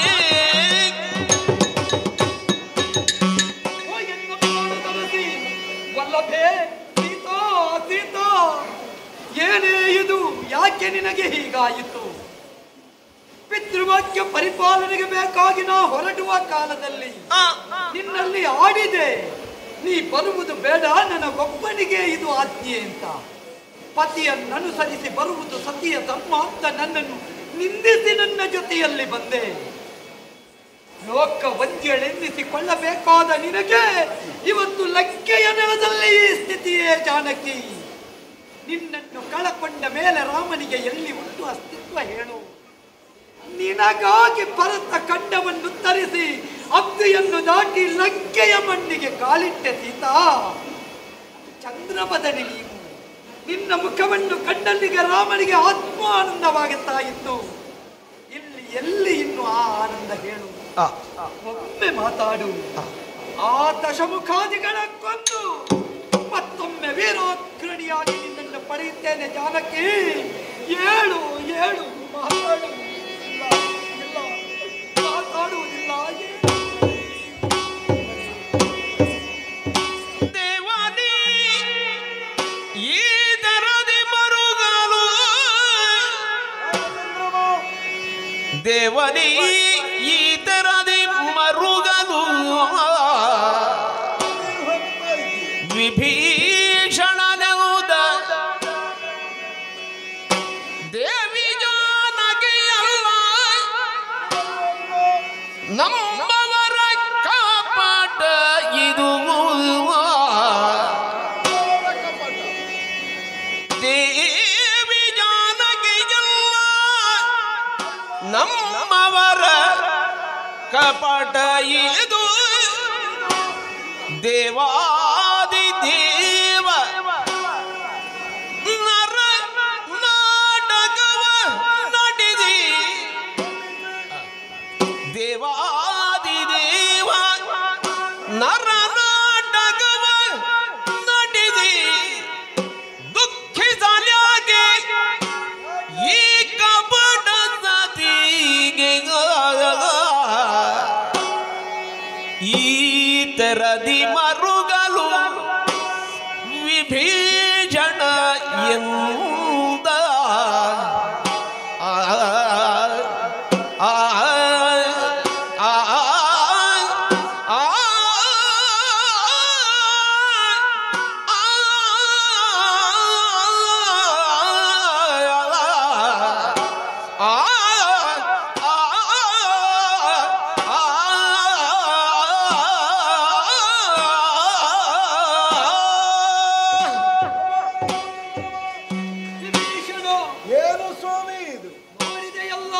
ಸತಿಯ ಸ್ಥಿತಿ. ಕಳವರಹದ ತಲೆಯನ್ನು ದಂಗೆಯ ಮೇಲೆ ಇರಿಸಿಕೊಂಡು ನಯನದ್ವಯಗಳಲ್ಲಿ ವಾರಿಯನ್ನು ಇಳಿಸುತ್ತಾ ದುಃಖದಿಂದ ನೀ ತೊಡಗುತ್ತಾ ಇದ್ದೀಯೋ ಸ್ವಾಮಿ. ಇನ್ನೇನು ಮಾಡಬೇಕು ವಿಭೀಷಣ? ನೀನು ನಾಟಕವಾಡುವುದೇ. ನನ್ನ ವಾಮಾಂಗವೇ ಬರಿದಾಯಿತಲ್ಲ. ಯಾರನ್ನು ಮೆಚ್ಚಿಸುವುದಕ್ಕಾಗಿ ಸ್ವಾಮಿ ಈ ನಾಟಕ? ಇದು ನಾಟಕವೇ. ನೀನು ಯಾರು, ನೀನೇನು, ನೀನೆಷ್ಟು ಎನ್ನುವುದನ್ನು ಅರಿಯದೇ ಇರುವಂತಹ ಪಾಮರನಿಗಾದರೆ ನೀ ಮಾಡುವುದು ಸತ್ಯ ಅಂತ ಕಂಡೀತು. ವಾಸ್ತವ ಕಾಣುತ್ತಾ ಇಲ್ವೇ? ವಾಸ್ತವ ಅಲ್ಲದೆ ಇರುವುದಕ್ಕೆ ನೀ ಕಣ್ಣೀರು ಹಾಕುತ್ತಾ ಇರುವುದೇ ನರ ನಾಟಕವನ್ನೆಸಗುತ್ತಾ ಇದ್ದೀಯೋ ಏನೋ ಎನ್ನುವ ಹಾಗೆ ನನಗೆ ಕಾಣುತ್ತಾ ಉಂಟು. ವಸ್ತುಸ್ಥಿತಿ ಬೇರೆ ಉಂಟೆ. ಹೌದು ಸ್ವಾಮಿ. ಅಂದ್ರೆ ನಿಮ್ಮ ಮುಂಭಾಗದಲ್ಲಿ ಯುದ್ಧವನ್ನೆಸಗಿರಬಹುದಾದಂತಹ ಇಂದ್ರಾರಿ ಜಯಿಸುವುದಕ್ಕೆ ಅಸಮರ್ಥನಾದ ಕಾಲಕ್ಕೆ ಹನುಮಂತನ ಮುಂಭಾಗಕ್ಕೆ ಸಾಗಿದ. ಅಲ್ಲಿಯೂ ತನ್ನ ಕೈಸಾಗದೇ ಇದ್ದಾಗ ಮಾಯೆಯ ಬಲುಹಿನಿಂದ ಮಾಯಾ ತರುಣಿಯ ನಿರ್ಮಾಣವನ್ನು ಮಾಡಿ ತನ್ಮೂಲಕವಾಗಿ ಅವಳನ್ನು ಸೀತೆ ಎನ್ನುವ ಹಾಗೆ ನಂಬಿಸಿ ಅವಳ ತಲೆ ಕಡಿಯುವುದರ ಮೂಲಕವಾಗಿ ನಮ್ಮ ಅಂತಃಸತ್ವವನ್ನೇ ಕೆಣಕುವ ಪ್ರಯತ್ನವನ್ನು ಅವ ಮಾಡುತ್ತಾ ಇದ್ದಾನೆ. ಏನು ಹೇಳುವೆ ವಿಭೀಷಣ? ನನ್ನ ಕೈ ಹಿಡಿದ ಸತಿ ನನ್ನವಳ ಬಗ್ಗೆ ನಾ ಅರಿಯದೇ ಇದ್ದವನೇ. ಹನುಮಂತನೇ ಅಶೋಕವನದಲ್ಲಿ ಸೀತೆಯನ್ನು ತನ್ನ ಹೆಗಲಿನ ಮೇಲೆ ಕೂಡಿಸಿಕೊಂಡು ಕೊಂಡು ಹೋಗುತ್ತೇನೆ ಅಂತ ಹೇಳುವಾಗ ಅನ್ಯ ಪುರುಷನ ಹೆಗಲನ್ನು ಏರುವುದಿಲ್ಲ ಅಂತ ಆಡಿದ ಸೀತೆಯ ಮೈಯನ್ನು ಹನುಮಂತನಿಗಾದ್ರೂ ಮುಟ್ಟುವುದಕ್ಕಾಗುವುದಿಲ್ಲ ಎನ್ನುವ ಸತ್ಯ ಲೋಕ ಒಪ್ಪುತ್ತದೆ ಅಂತ ಆದ್ರೆ ಪರಮ ಪತಿವ್ರತೆಯಾದ ಸೀತೆಯ ಮೈಯನ್ನು ಸ್ಪರ್ಶಿಸುವುದಕ್ಕೆ ಕೇವಲ ದುರುಣ ರಾವಣಿಯಿಂದ ಸಾಧ್ಯ ಉಂಟೆ ಹೇಳು? ಆದರೆ ನಂಬುವುದಕ್ಕೆ ಸಾಧ್ಯವೇ? ಮಾಯಾವಿಗಳಲ್ಲವೇ? ನಿಸ್ತೇಜವಾದಂತಹ ದೇಹದಲ್ಲಿ ರಕ್ತ ತೊಟ್ಟಿಕ್ಕುವುದಕ್ಕೆ ಸಾಧ್ಯವೇ ಇಲ್ಲ. ಇನ್ನೂ ತೊಟ್ಟಿಕ್ಕುತ್ತಿರುವಂತಹ ರಕ್ತವನ್ನು ನೋಡು, ಮಿಟುಕಿಸುತ್ತಿರುವಂತಹ ಕಣ್ಣನ್ನು ನೋಡು. ಇನ್ನೂ ನಿನಗೆ ಧೈರ್ಯ ಬರಬೇಕು. ಇದು ಒಂದು ವೇಳೆ ಸೀತೆ ಹೌದು ಅಂತಾದ್ರೆ ಇನ್ನು ಮುಂದಕ್ಕೆ ನಾನು ನಿನ್ನ ಸೇವಕನೇ ಅಲ್ಲ, ನಿನ್ನ ಸೀತೆ ಅಶೋಕವನದಲ್ಲಿದ್ದಾಳೆ. ವಿಭೀಷಣ, ಪರಮ ಪತಿವ್ರತೆಯೋರ್ವಳ ಮತ್ತೊಂದು ರೂಪವನ್ನು ಸೃಷ್ಟಿಗೈಯುವಂತ ಸಾಮರ್ಥ್ಯ ಇನ್ನೊಬ್ಬನಿಗೆ ಬರುವುದಕ್ಕುಂಟೆ? ನಿನಗೆ ನಂಬಿಕೆ ಬರುವುದಿಲ್ವಲ್ಲ? ಸಾಧ್ಯವೇ ನನ್ನ ಕೈ ಸ್ಪರ್ಶ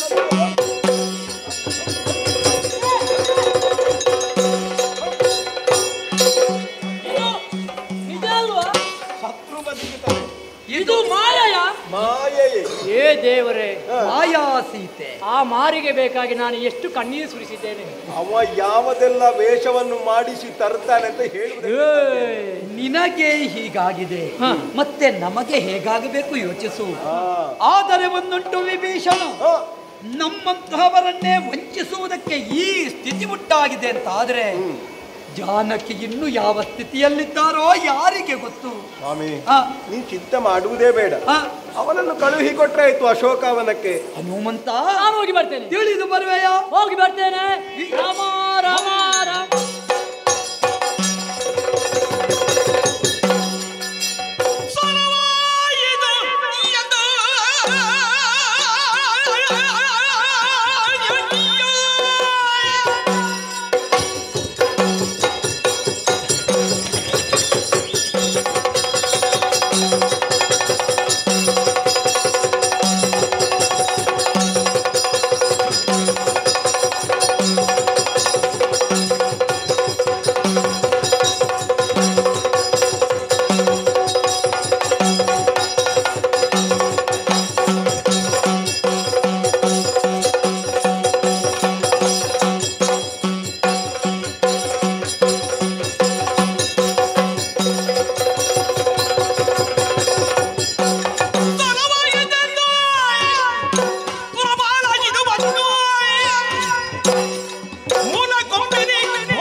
ರಾಮನನ್ನು ಕೆಳಗಿದೆ, ಹನುಮಂತನಲ್ಲಿ ಸಂಧಿಸಿದೆ, ಮಾಯಾ ಸೀತೆಯನ್ನು ನಿರ್ಮಿಸಿ ತಲೆಯನ್ನು ಕಡಿದೆ ಅಂತಾದ್ರೆ ಅಲ್ಲಿಯೂ ನಾನು ವಿಫಲನಾದೆ.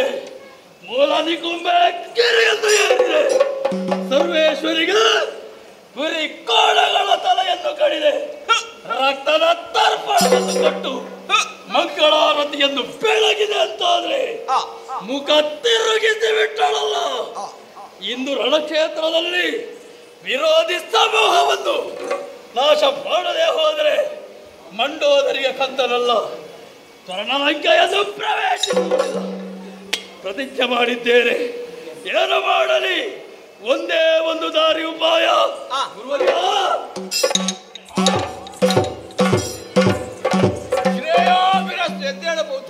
ರಣಕ್ಷೇತ್ರದಲ್ಲಿ ನಡೆಯುತ್ತಿರುವಂತಹ ವಿದ್ಯಮಾನಗಳನ್ನು ಗಮನಿಸುತ್ತಾ ಇದ್ದೀರಿ ತಾನೆ? ನಿಜ.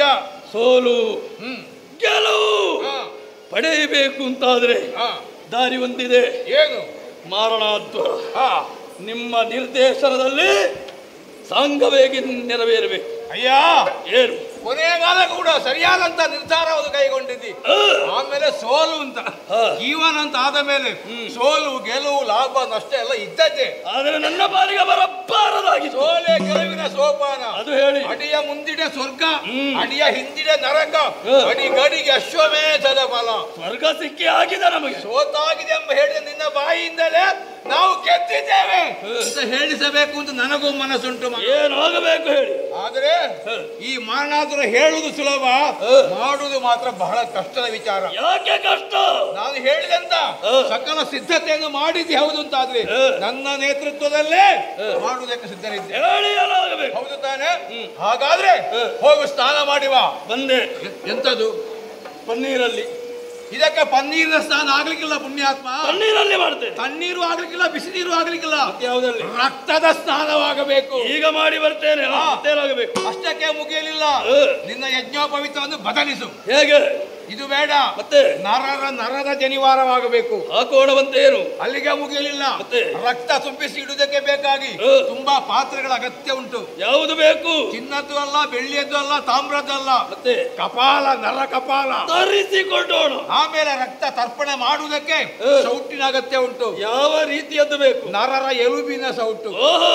ಆಮೇಲೆ ತರ್ಪಣ ಕೊಡುವುದಕ್ಕೆ ಬೇಕಾಗಿ ಆನೆಗಳು, ಕುದುರೆಗಳು, ಒಂಟೆಗಳು, ಕಪ್ಪೆಗಳು, ಹಾವುಗಳು ಇತ್ಯಾದಿ ಇತ್ಯಾದಿ ಇದ್ದಷ್ಟು ಬಹಳ ಯಥೇಷ್ಟವಾಗಿ ಸಿದ್ಧಪಡಿಸಿದ್ದೇನೆ ನೋಡಲ್ಲಿ. ಆದ್ರೆ ಒಂದು ನೆನಪಿಟ್ಟುಕೋ, ಏನು? ನಾವು ಯಾಗ ಮಾಡುವಂತ ಸ್ಥಳಕ್ಕೆ ತಪ್ಪಿಯೂ ಕೂಡ ಒಂದು ನೊಣ ಕೂಡ ಒಳಗೆ ಬರಬಾರದು, ಭದ್ರತೆ ಬೇಕು. ಅವಾದ್ಯವಾಗಿ ಸಪ್ತ ದುರ್ಗಗಳನ್ನು ನಿರ್ಮಿಸ್ತೇನೆ, ಬೇತಾಳಗಳನ್ನು, ಭೂತಗಳನ್ನು, ಪಿಶಾಚಿಗಳನ್ನು ಭದ್ರತೆಗಾಗಿ ನೇಮಿಸ್ತೇನೆ. ಮುಂದೆ ಹೋಗೋಣ.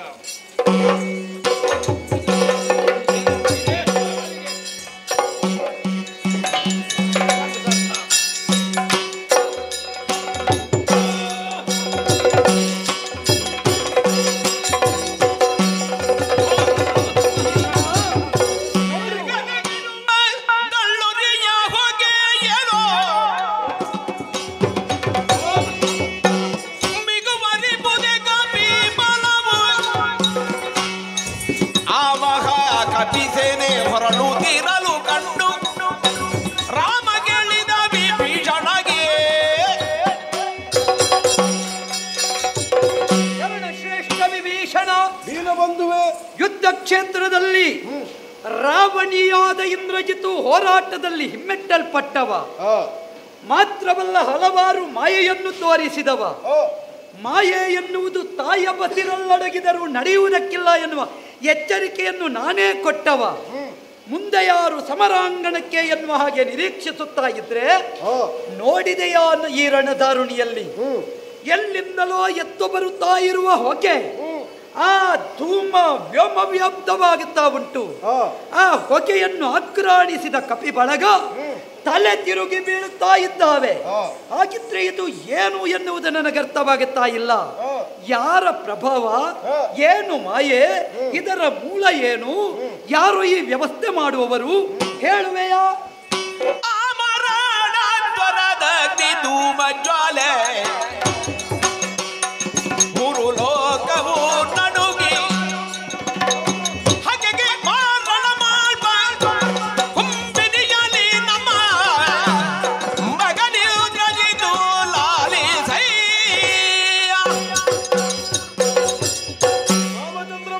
ವಿಭೀಷಣ, ಮೇಲೆದ್ದು ಬರುತ್ತಿರುವಂತಹ ಧೂಮವನ್ನಾಗ್ರಾಣಿಸಿದ ಕಪಿಘಟಕ ಬಿದ್ದಿರುವ ಸ್ಥಿತಿ ಕಾಣುವಾಗ ನೀನು ಆತಂಕಿತನಾದವನಿದ್ದೀಯ. ಸತ್ಯ. ನಮಗೆ ಆತಂಕವನ್ನು ಉಂಟು ಮಾಡುವ ಭಯೋತ್ಪಾದಕ ವ್ಯವಹಾರದಲ್ಲೇ ತೊಡಗಿಸಿಕೊಂಡು ಇರುವವನು ಇಂದ್ರಜಿತುವೇ ಆಗಿದ್ದಾನೆ. ಮಾಟವನ್ನು, ಮಾರಣವನ್ನು ಮೊದಲಾದವುಗಳನ್ನು ಮಾಡುವುದನ್ನು ಕರಗತಗೊಂಡವನಿದ್ದಾನೆ. ಇಂತಹದ್ದೇ ಪ್ರಕರಣಕ್ಕೆ ಅವನು ಈ ಕಾಲಕ್ಕೆ ತೊಡಗಿಕೊಂಡವನು ಇದ್ದಾನೆ. ಸಮರಾಂಗಣದಲ್ಲಿ ಎದೆಗೆ ಎದೆ ಕೊಟ್ಟು ಹೋರಾಡುವುದಕ್ಕಾಗದೇ ಇದ್ದಾಗ ನಿಗೂಢವಾದ ಪ್ರದೇಶವೆನಿಸಿಕೊಂಡಿರಬಹುದಾದಂತಹ ಮೂಲ ನಿಕುಂಬಿಳೆಯನ್ನು ಸೇರಿ ಅಲ್ಲಿ ತನ್ನ ಗುರುಗಳ ಮೂಲಕವಾಗಿ ಮಾರಣೋದ್ಧರವನ್ನು ಕೈಗೊಂಡವನಿದ್ದಾನೆ. ಒಂದು ವೇಳೆ ಈ ಅಧ್ವರ ಎನ್ನುವುದು ಪೂರ್ಣವಾಯಿತು ಅಂತಾದ್ರೆ ವಿಶೇಷವಾದಂತಹ ರಥ, ಕುದುರೆ, ಜೊತೆಯಲ್ಲಿ ಚಾಪ, ಜೊತೆಯಲ್ಲಿ ಬೇಕಾದಂತಹ ಆಯುಧಾದಿಗಳು ಅವನಿಗೆ ಸಂಗ್ರಹವಾಗುವುದಕ್ಕೆ ಇದೆ.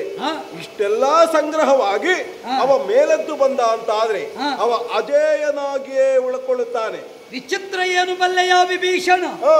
ಧಾರ್ಮಿಕವಾದ ನಡೆಯನ್ನು ಬೋಧಿಸಬೇಕಾದ ಗುರುವೇ ಮಾಟ ಮಾರಣಾದಿ ವ್ಯವಸ್ಥೆಯಲ್ಲಿ ತೊಡಗಿ ಭಯೋತ್ಪಾದಕ ವ್ರಾತದ ಸೃಷ್ಟಿಗೆ ಕಾರಣನಾಗುತ್ತಾನೆ ಅಂತ ಆದ್ರೆ ಇಂತಹ ಗುರುಗಳು ಲೋಕದಲ್ಲಿ ಇದ್ದಾರಲ್ಲ, ಇದು ನಮಗೆ ಖೇದವನ್ನುಂಟು ಮಾಡುತ್ತದೆ.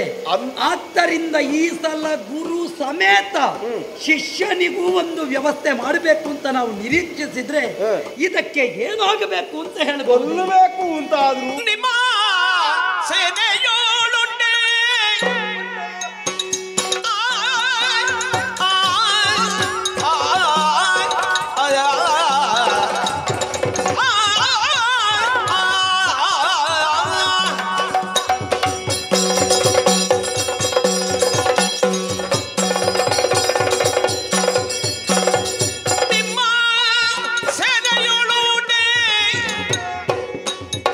ನಿದ್ರಾ ಕಾಮಿನಿ ಸಂಗ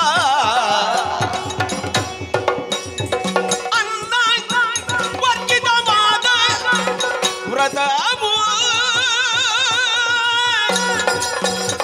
12 ರಬ್ಧ ಸಾಧಿಸಿದವನುಳ್ಳಡಿ 12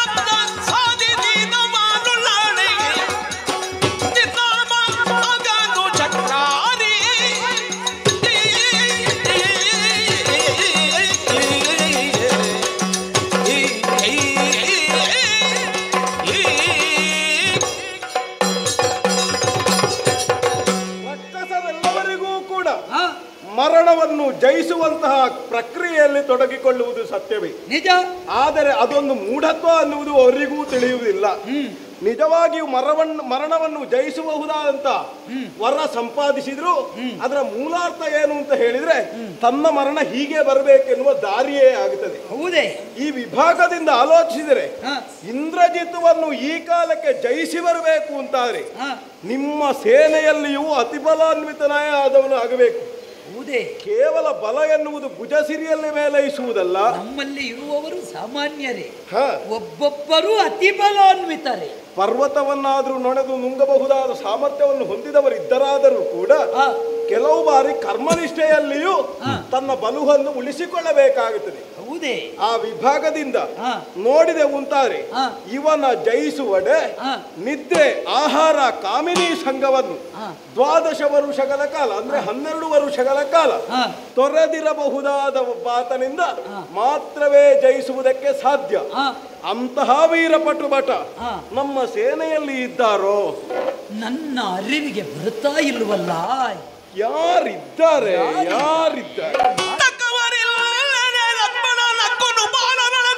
ಶೌರ್ಯವು ಜಡಿಯಲಾಗ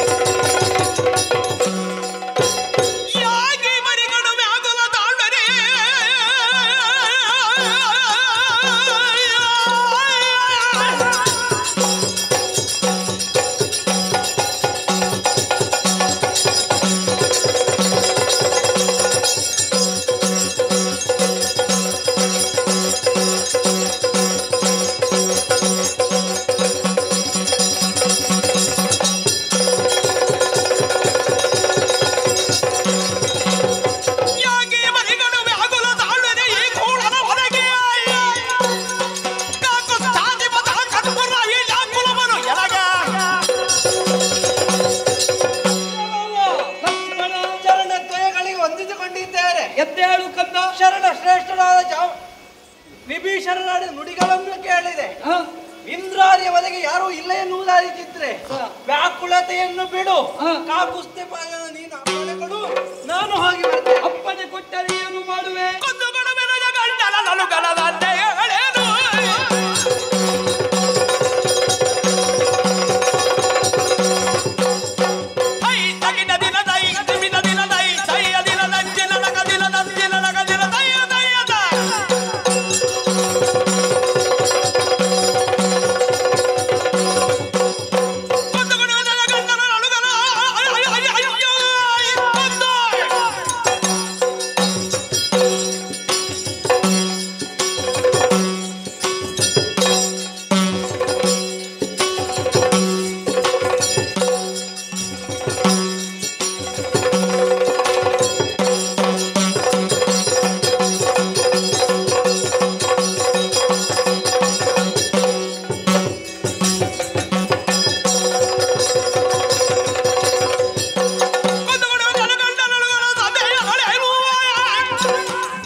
ಇಂದ್ರಾರಿಯನ್ನು ನಾನು ಬರ್ತೇನೆ, ಚಿಂತೆಯನ್ನು ಬಿಡು. ಆದರೆ ವಿಭೀಷಣ ಆಡಿದ್ದನ್ನು ಕೇಳಿದೆ.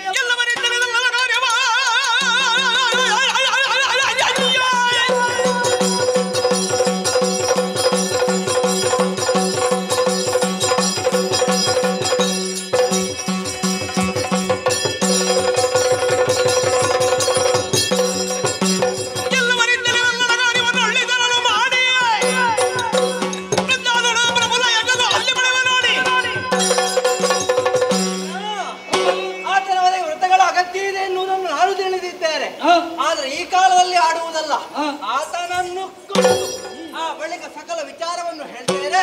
ಈಗ ಆಶೀರ್ವಾದ ಮಾಡೋಣ. ಪರಮ ಸಂತೋಷವಾಯಿತು ಸೋದರ. ರಾಮ ಬಾಣವಾದರೂ ಜಾಗೃತವಾಗಬೇಕು.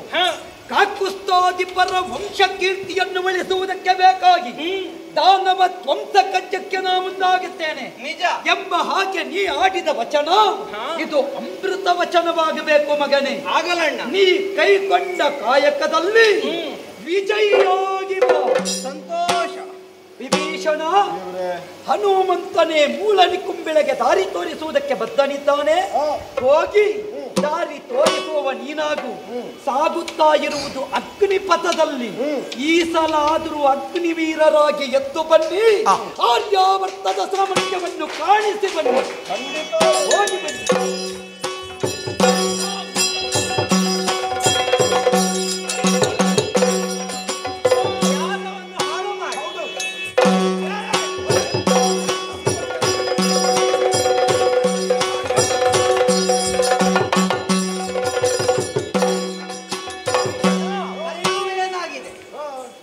ಪರಿಣಾಮದಲ್ಲಿ ಯಾಗ ಎನ್ನುವುದು ಅರ್ಥದಲ್ಲಿ ನಿಂತ ಹಾಗಾಗಿದೆ. ಈಗ ಕೂತವನ್ನು ಎದ್ದು ಬರಬೇಕಲ್ಲ. ಹೇಳುವುದಿಲ್ವೇ? ಹೇಳುವುದಿಲ್ವೇ?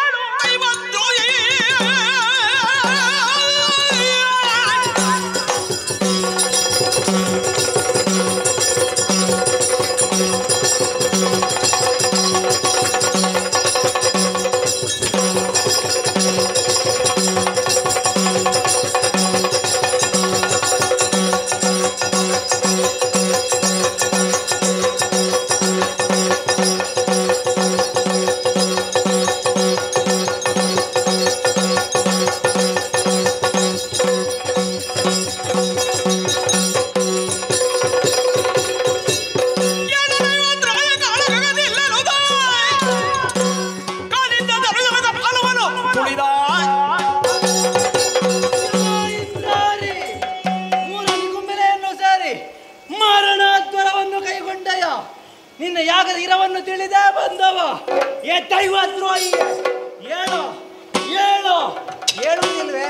ಹೇಗೆ ಹೆಪ್ಪಿಸಬೇಕೆನ್ನುವುದನ್ನು ತಿಳಿದಿದ್ದಾರೆ. ನನ್ನ ಎಡ ಕಾಲಿನಿಂದ ನಿನ್ನ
ಎಡಕಾಲಿನಿಂದ ತುಳಿದಂತಹ ಪಾಪಿ ಯಾರು? ಲಕ್ಷ್ಮಣನೇ. ಹೌದು. ಲಕ್ಷ್ಮಣ, ಏನು ನೀನು ನನಗೆ ಲಕ್ಷ್ಯವಲ್ಲ, ನಿರ್ಲಕ್ಷ್ಯ.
ಕೊಲ್ಲೆಯೇ ನಿನ್ನನ್ನು ಚಿಕ್ಕಪ್ಪ ಅನ್ನುವುದಕ್ಕೆ ನಾಚಿಕೆ ಆಗುತ್ತದೆ. ನನ್ನ ಅಪ್ಪನಿಗೆ ತಮ್ಮನಾಗಿ ಯಾಕೆ ಹುಟ್ಟಿ ಸತ್ಯ ಹೇಳು. ಬಂಧು ದ್ರೋಹಿ, ರಾಷ್ಟ್ರದ್ರೋಹಿ, ಎಲ್ಲವೋ ದ್ರೋಹಿಯೇ. ನಿನ್ನ ರಕ್ತವನ್ನು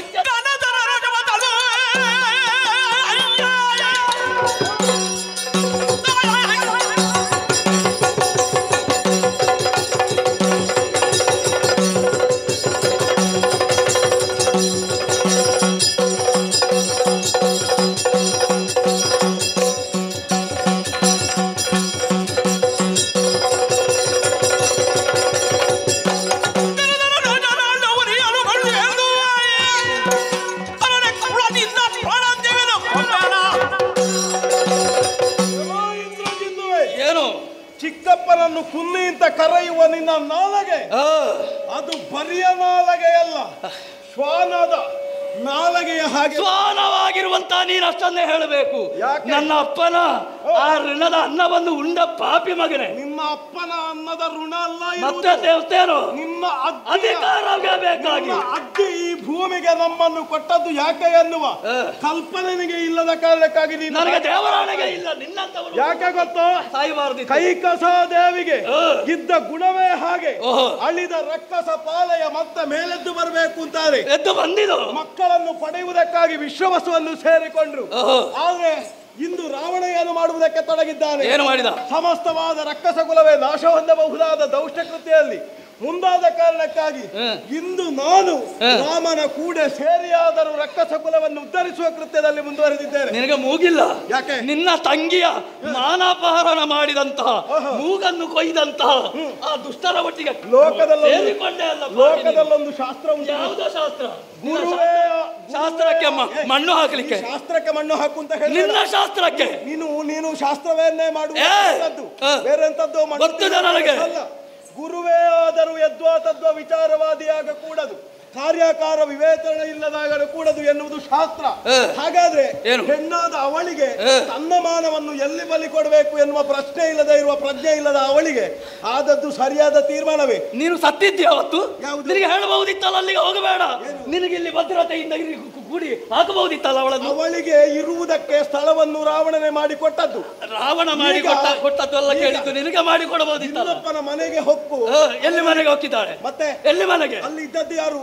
ರಾಮ ಲಕ್ಷ್ಮಣರೇ ಇದ್ದದ್ದು ದಂಡಕಾರಣ್ಯದಲ್ಲಿ. ಯಾರ್ದು ದಂಡಕಾರಣ್ಯ? ದಂಡಕಾರಣ್ಯ ಯಾರದ್ದು? ಯಾರದು? ಅಲ್ಲ ಯಾರದ್ದು? ನೀನು ಯಾರದ್ದು? ಅಲ್ಲ ನೀನು ಯಾರದು ಅಂತ ಹೇಳಿ ಮತ್ತೆ ಅವರ ಮನೆ ಹೊಕ್ಕಿದ್ದು ಅಂತ. ಮನೆ ಹೊಕ್ಕದ್ದು ಅವರ ಅಲ್ಲಿಗೆ ಬಂದದ್ದು ಮತ್ತೆ ಮನೆ ಹೊಕ್ಕುವುದು. ಅರಣ್ಯ ಕ್ರಮ ಏನು ಅಂತ ಗೊತ್ತುಂಟ ನಿನಗೆ? ಯಾವುದು ಅರಣ್ಯದ ಕ್ರಮ ಏನು ಅಂತ ಗೊತ್ತುಂಟ? ಅರಣ್ಯದ ಕ್ರಮ ನನಗೆ ಬೇಡ. ನಿನ್ನ ತಂಗಿಗೆ ಆ ರೀತಿ ಚಿತ್ರಾಂಶ ಅರಣ್ಯದ ಕ್ರಮ ಏನು ಅಂತ ಗೊತ್ತುಂಟ ನಿನಗೆ? ನನಗೆ ಅದರ ಕ್ರಮ ಗೊತ್ತುಂಟ. ನಿನಗೆ ಯಾವುದು ಗೊತ್ತಿಲ್ಲದಿದೆ ನಿನ್ನಲ್ಲಿ ಏನು?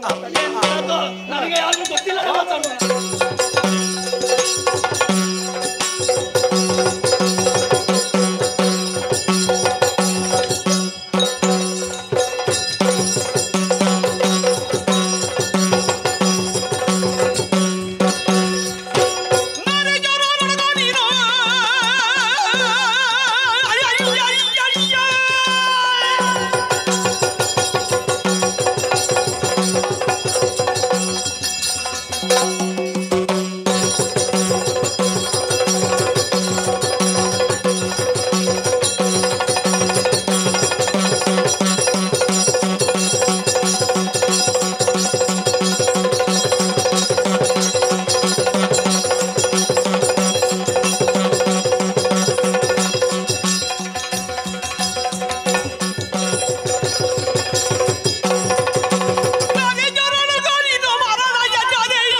ಸೀತಾವತೆಯನ್ನು ಅಪಹರಿಸಿ ನಾರಿ ಚೋರ ಎನ್ನುವುದಾಗಿ ಹೇಳಿಸಿಕೊಂಡಿದ್ದಾರೆ. ಅವನದ್ದೇ ಕ್ರಮವನ್ನು ಹಿಡಿದು ರಣ ಹೇಡಿಯ ಯುದ್ಧ ಯಾಗವನ್ನು ಕೈಗೊಂಡಿಯಲ್ಲ, ಯಾರು ಸಾಧ್ಯ?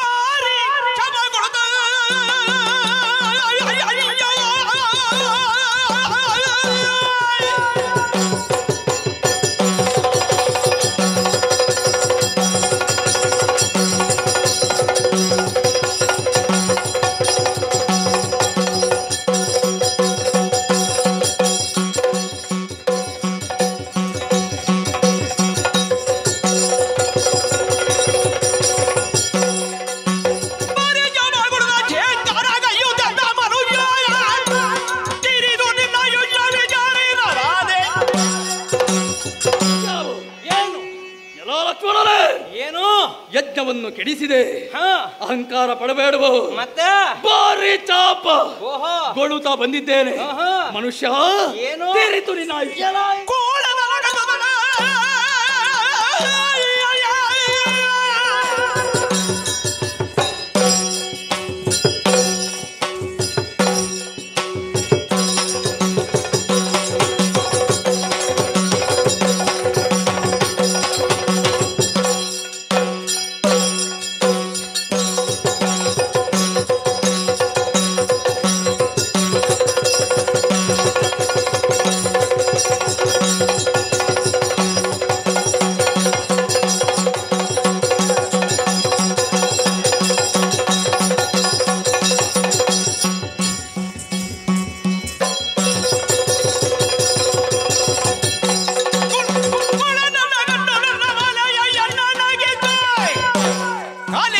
ಮೇಲೆ ಕಾಮನೆ ಲಕ್ಷ್ಮಣನೇ ಏನು ಪ್ರದೇಶದಲ್ಲಿ ನಮ್ಮಣ್ಣ ಅಂತ ರಾಮಚಂದ್ರ ಇಲ್ಲದ ವೇಳೆಯನ್ನು ನೋಡಿ ಪಂಚವಟಿಯನ್ನು ಪ್ರವೇಶಿಸಿ ನಿನ್ನ ತಂದೆ ಸೀತಾಮಾತೆಯನ್ನು ಅಪಹರಿಸಿದ್ದಾರೆ. ಆ ಲೋಕ ಮಾತೆಯನ್ನು ಅಣ್ಣನಿಗೆ ಒಪ್ಪಿಸಿದ್ರೆ ಬದುಕ್ತೀರಿ.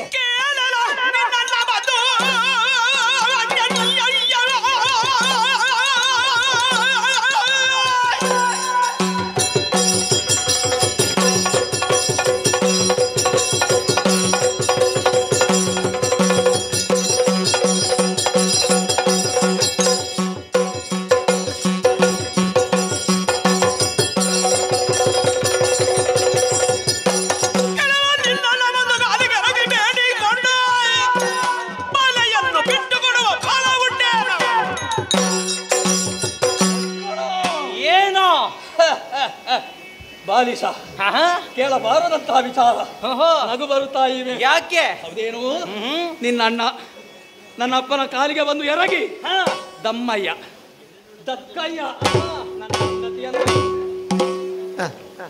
ಬಿಟ್ಟು ಕೊಡ್ತೀಯ ಪುಣ್ಯಾತ್ಮ? ಶರಣಾಗಿದ್ದೇನೆ, ಕಾಲು ಹಿಡಿಯುತ್ತೇನೆ. ಹಾಗೆ ಹೇಳಿದ್ರು ಬಿಟ್ಟು ಕೊಡುವ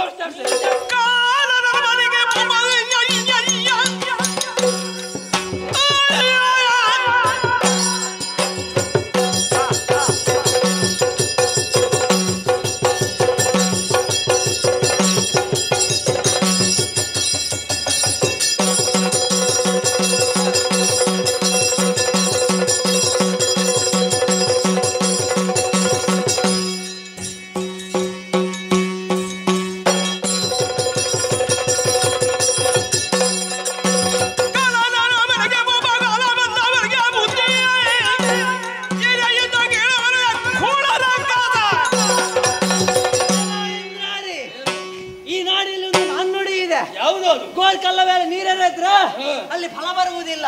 ಒಯ್ಯುವವನು ಎರೆಯುವವನು ಕಡುಮೂರ್ತನಾಗಿರ್ತಾನೆ. ನಿನಗೆ ಒಳ್ಳೆಯ ಮಾತು ಸತ್ಯ ಆಗುವುದಿಲ್ಲ. ನಿಮ್ಮದ್ದೆಲ್ಲ ಒಳ್ಳೆಯದಲ್ಲ, ಅದು ಕೆಟ್ಟದ್ದೇ. ನಿನ್ನ ಬಳಿ ಕೆಟ್ಟದಾಗಿರಬಹುದು. ಕಾಲನ ಅರಮನೆಗೆ ಹೋಗುವ ಕಾಲ ಬಂದಿದೆ.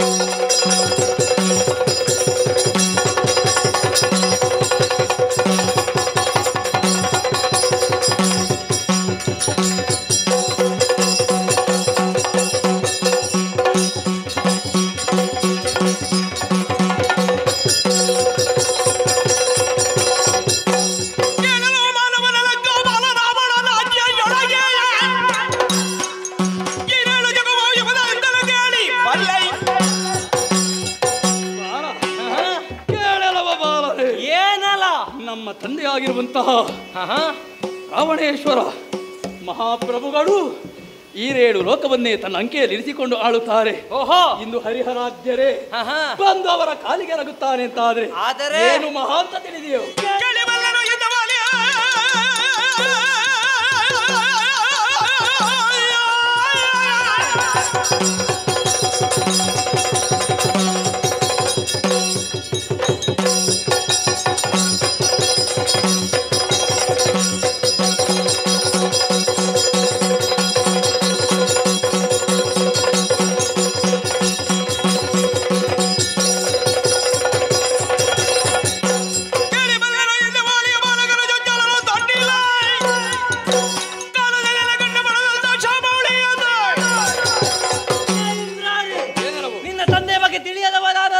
ತಿಳಿದುಕೊಂಡಿರುವೆ. ಈ ಹಿಂದೆ ಕಿಷ್ಕಂದ ಅಧಿಪತಿ ಅಂತ ವಾಲಿಯನ್ನು ಕರಕುವುದಕ್ಕೆ ಹೋಗಿ ಅವನ ಕೈಗೆ ಸಿಕ್ಕಿ ಬಿದ್ದವ, ಅಂಗದ ತೊಟ್ಟಿಲಿಗೆ ಬಂದಿಯಾದವ, ಅವನ ಬಗ್ಗೆ ಹೇಳ್ಬೇಡ. ಎಲ್ಲೆಲ್ಲಿಂದ ಯಾಕೆ ಅಂಗದರ ಸಣ್ಣ ಮಗುವಾಗಿದ್ದ ನನ್ನ ಅಪ್ಪನನ್ನು ತೊಟ್ಟಿಲಿನ ಬಳ್ಳಿಗೆ ಹಗ್ಗಕ್ಕೆ ಕಟ್ಟಿದ್ದಂತೆ. ಹೌದು, ನನ್ನ ಅಪ್ಪನ ಗಾತ್ರ ಎಷ್ಟು ದೊಡ್ಡದು, ಭಾರ ಎಷ್ಟು, ತೂಕ ಎಷ್ಟು ಗೊತ್ತಿಲ್ಲದೆ ಅಲ್ಲ. ಎಲ್ಲಿಯೋ ನೋಡಿದ್ರು, ಎಲ್ಲಿಯೋ ಅಲ್ಲಿ ಹೋಗಿ ವಿಮರ್ಶೆ ಮಾಡಿದ್ರು, ನೋಡುದಿಲ್ಲ ಸರಿಯಾಗಿ. ಅವ ಹಾಗೆ ಮಾಡಿದ, ಇವ ಹೀಗೆ ಮಾಡಿದ. ಇಂಥವುಗಳೆಲ್ಲ ಇದ್ದುಂಟಲ್ಲ, ಪ್ರಪಂಚವೇ ಹಾಳಾಯ್ತು. ಸರಿಯಾಗಿ ನೋಡಿದ್ದನ್ನು ಯಾರಾದ್ರೂ ಹೇಳ್ತಾ ಇದ್ರೆ ನಾನು ನಂಬುತ್ತಾ ಇದ್ದೆ ಪುಣ್ಯಾತ್ಮ. ಈಗ ನಾನು ನೋಡ್ಲಿಲ್ಲ ಅಂತ ನೋಡಿದ್ಯಾ? ನಾನು ಸುಗ್ರೀವನ ಜೊತೆಯೆಲ್ಲ ಇದ್ದವ, ಅವನ ಸಕಲವನ್ನು ಕೇಳಿ ತಿಳಿದವ. ಇಕೋ ನಾವು ಕೇಳಿದವರು, ನೀನು ನೋಡಿದ್ದಿ, ನಿನ್ನ ತಂದೆ ಬಂದಿಯಾದದ್ದು ಖಚಿತ.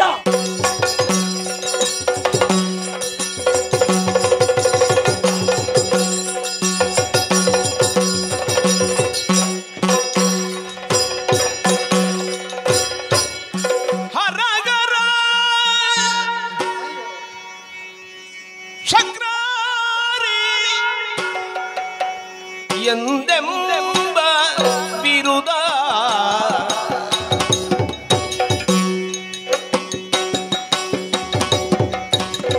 ಈವರೆಗೆ ಮೆರೆದಿದೆಯೋ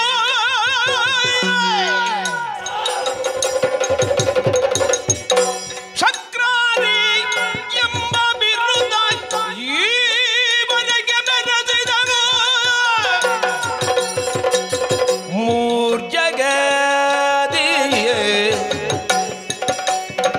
ಹರಗರ ಚಕ್ರಾರಿಯ ಉದಮು ಬಬಿರುದ ಈವರೆಗೆ ಮೆರೆದಿದನು ಜಗದೀಯ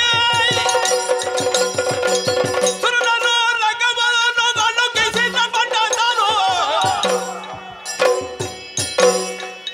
ಸುರನೋ ರಗವನು ಗಲುಗಿಸಿದ ಪಟ್ಟದನು ತನ್ನ ಹೊರಗಿಸಿದ ಮೂರ್ಛೆಯಳು ಇವನು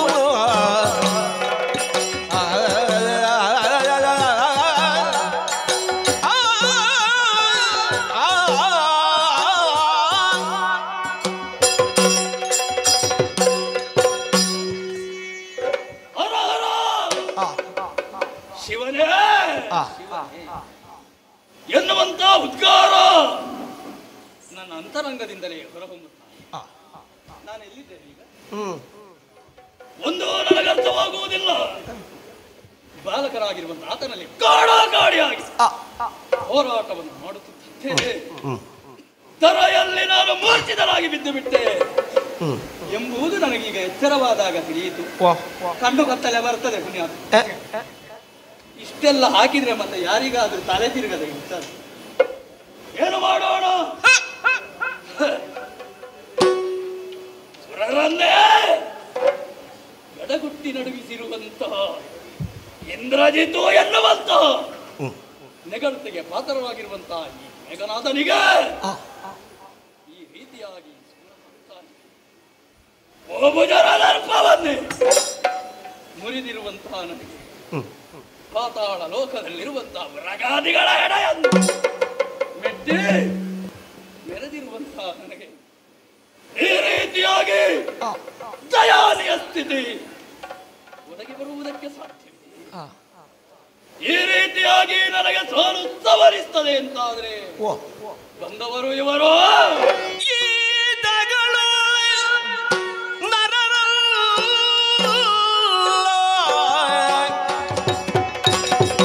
ಬಂದ ಕೋಡಗಗಳು ಇವು ಕೋತಿಗಳ ಬಲವಲ ಸಿದ್ಧ ಈತಗಳು ನರರಲ್ಲ ಬಂದ ಕೋಡಗಗಳಿವು ಪತಿಗಳ ಬಲವಲ ಸಿದ್ಧ ಕೈತವದ ಯತಿಯಾಗಿ ತತಗಳ ವಿಲೀತದ ಕೈತವನ ಯತಿಯಾಗಿ ತಾತಗಳ ವಿಲಿತದ ಸೀತೆ ಮಾನವಿಯಲ್ಲ ಬಂದ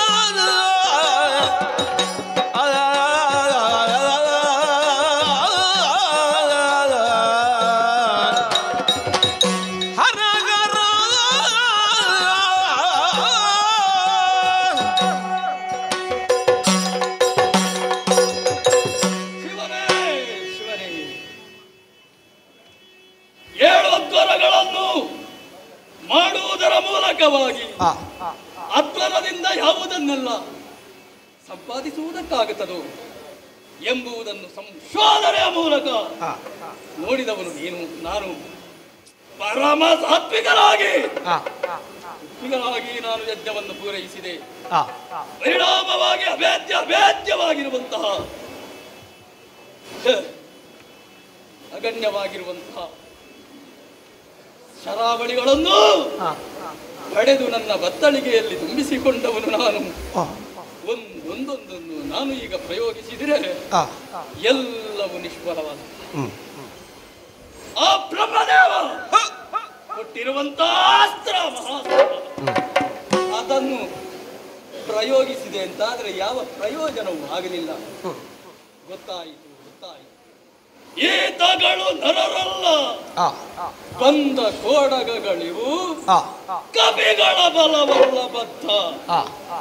ಹಾಗಾದರೆ ಯಾರು, ಎಲ್ಲಿ, ಹೇಗೆ ಎಂಬುದನ್ನು ಅರ್ಥ ಮಾಡಿಕೊಳ್ಳುವುದಕ್ಕೆ ಈ ಕಾಲದಲ್ಲಿ ನನಗೆ ಚೆನ್ನಾಗಿ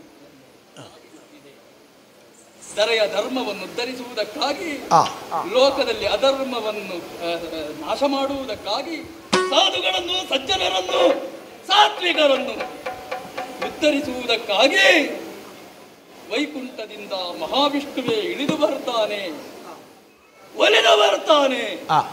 ಋಷಿ ಮುನಿಗಳಿಗೆ, ಮನೀಷಿಗಳಿಗೆ ಅಭಯವನ್ನು ಮೊದಲೇ ಕೊಟ್ಟಾಗಿದೆ. ಹಾಗಾದರೆ ರಾಮನಾಗಿ ಬಂದವನು ಈಗ ಈ ಕಾಲದಲ್ಲಿ ಶ್ರೀ ಮಹಾವಿಷ್ಣು ಅಲ್ಲದೆ ಮತ್ತು ಅವನ ಜೊತೆಯಲ್ಲಿ ಬಂದಿದ್ದಾಳ. ಅವರ ಕೈ ಹಿಡಿದು ಅವಳು ಸಾಕ್ಷಾತ್ ಲಕ್ಷ್ಮೀದೇವಿ ಆಗಿದೆ. ಹಾಗಾದರೆ ಇಷ್ಟೆಲ್ಲ ಕಪಿಗಳು ಹೋರಾಟ ಮಾಡುತ್ತಾ ಇದ್ದಾವೆ. ಅವುಗಳೆಲ್ಲ ಕಪಿಗಳ ಬಲ ಅಂತ ತಿಳಿದಿರ. ನಮ್ಮಿಂದ ಪರಾಜಿತರಾಗಿರುವಂತಹ ಆ ದೇವಾದಿ ದೇವತೆಗಳೆಲ್ಲ ಕಪಿಗಳಾಗಿ ಬಂದು ರಾಮನಿಗೆ ಸಹಾಯವನ್ನು ಮಾಡುತ್ತಾ ಇದ್ದಾರೆ ಎಂಬುದರಲ್ಲಿ ಯಾವ ಸಂಶಯವು. ಹಾಗಾದರೆ ನನ್ನಲ್ಲಿ ಈಗ ಹೋರಾಟ ಮಾಡುತ್ತಿರುವವರು ಯಾರು? ಆದಿಶೇಷನೇ ಇರಬೇಕು ಎಂಬುದರಲ್ಲಿ ಖಂಡಿತವಾಗಿ ಅನುಮಾನ. ಹಾಗಾದರೆ ಈ ಕಾಲದಲ್ಲಿ ರಾಮ ಬಂದದ್ದು ಯಾಕೆ? ಪಿತೃವಚನವನ್ನು ಪರಿಪಾಲಿಸುವುದಕ್ಕಾಗಿ. ನಾನು ಈ ರೀತಿಯಾಗಿ ದುಡಿಯುವುದು ಯಾಕಾಗಿ? ಅಪ್ಪನ ಮಾತನ್ನು ಉಳಿಸಿಕೊಳ್ಳುವುದಕ್ಕಾಗಿ. ಸ್ವರ್ಣಲಂಕೆಯನ್ನು ಸ್ಥಿರವಾಗಿದ್ದೇನೆ.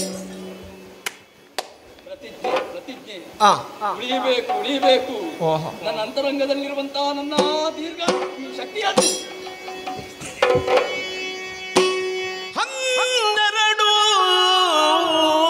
ವರುಷ ನಿದ್ರೆ ಆಹಾರ ಮೈಥುನ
ಮೂರ್ಛಿತರಾಗಿ ಬಿದ್ದು ಬಿಟ್ಟೆ ಓಹೋ ಎಂಬುದಾಗಿ ಜಯ ನಿನ್ನ ಪಾಲಿಗಾಯ್ತು ಅಂತ ತಿಳಿಯಬೇಡ. ಮತ್ತೆ ನನ್ನನ್ನು ವಧಿಸುವುದಕ್ಕೆ ಸುಲಭ ಇಲ್ಲವೋ? ಮತ್ತೆ 12 ವರ್ಷ ನಿದ್ರೆ, ಆಹಾರ, ಮೈಥುನ ಸಂಘ ಇದನ್ನು ಬಿಟ್ಟಿರುವವರಿಗೆ ಮಾತ್ರ ಸಾಧ್ಯ.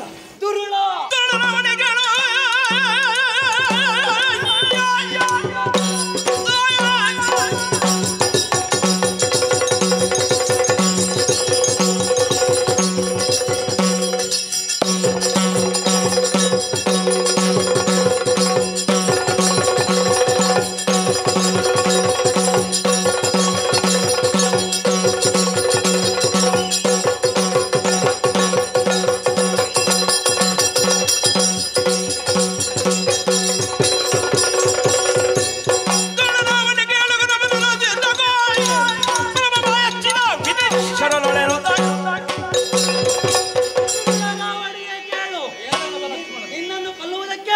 ವೃತ್ತಗಳ ಅಗತ್ಯವಿದೆಯೋ ಮಾಡಿದ್ದೇನೋ ಇಲ್ಲವೋ ಎನ್ನುವುದು ದೂರದಲ್ಲಿ ತೀರ್ಮಾನ.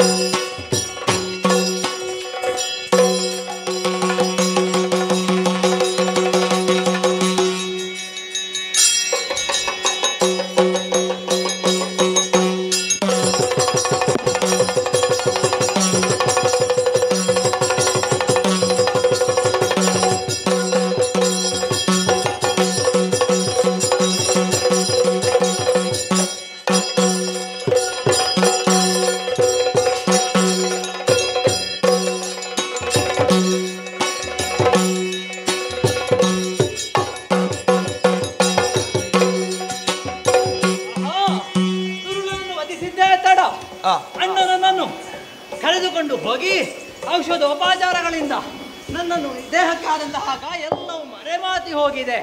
ಮಾತ್ರವಲ್ಲ, ಇಂದ್ರಾರಿಯ ವಧೆ ಎನ್ನುವುದು ರಾವಣನಿಗೆ ಬಂದಂತಹ ಸೋಲು. ಈ ಸೋಲಿನಿಂದಲಾಗಿ ಆತ ಚೇತರಿಸುವುದಕ್ಕೆ ಸಾಧ್ಯವೇ ಇಲ್ಲ. ಆದರೂ ಅಣ್ಣ ಒಂದು ಮಾತನ್ನೇ ಆಡಿದ್ದಾರೆ. ಇದೇ ಕಾರಣವಿರಿಸಿಕೊಂಡು ಅವ ಮತ್ತೆ ಯುದ್ಧಕ್ಕೆ ಬಂದಾನು. ಎಲ್ಲರೂ ಜಾಗರೂಕತೆಯಿಂದ ಇರಬೇಕು. ಮಂಗಳಪ್ರದವಾದಂತಹ ಕತೆ, ಚಂದ್ರಾವಳಿ ವಿಲಾಸ, ಇಂದ್ರಜಿತ್ತು ಕಾಳಗ, ಈ ಪುಣ್ಯ ಕಥಾನಕವನ್ನು ಯಾರು ಆಡಿಸಿದ್ದಾರೋ, ಯಾರು ಆಡುವುದಕ್ಕೆ ಅನುವು ಮಾಡಿಕೊಟ್ಟಿದ್ದಾರೋ, ಯಾರು ಶ್ರದ್ಧಾ ಭಕ್ತಿಯಿಂದ ನೋಡಿದ್ದಾರೋ ಅಂಥವರಿಗೆ ನಾವು ನಡೆದುಕೊಂಡು ಬಂದಂತಹ ಮಹಾಗಣಪತಿ ದೇವರು, ಲಿಂಗೇಶ್ವರ ದೇವರು ಆಯಸ್ಸು ಆರೋಗ್ಯವನ್ನು ಕೊಟ್ಟು ಕರುಣಿಸಲಿ ಎಂದು ಬೇಡುತ್ತಾ ಕಥೆಗೆ ಮಂಗಳಗೀತೆಯನ್ನು ಹಾಡಿದರೆ ಭಕ್ತರಲ್ಲಿ ಅಪ್ಪಣೆಯನ್ನು ಯಾಚಿಸುತ್ತೇವೆ.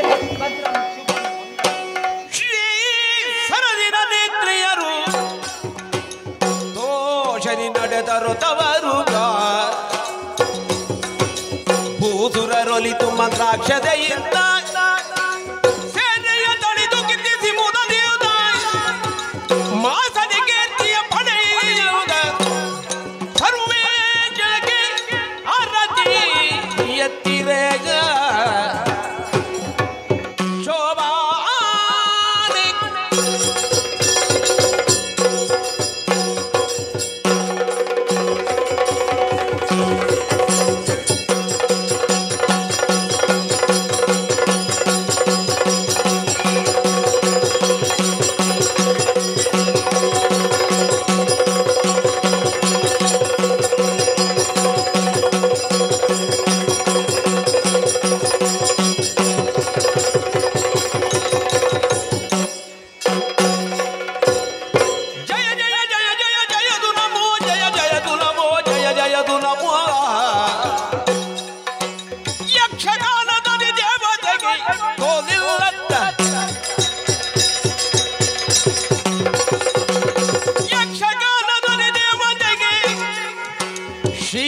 ಗೋಪಾಲಕೃಷ್ಣನಿಗೆ ನಿತ್ಯವು ಗೆಜ್ಜೆಯ ನಾದವನಾಲ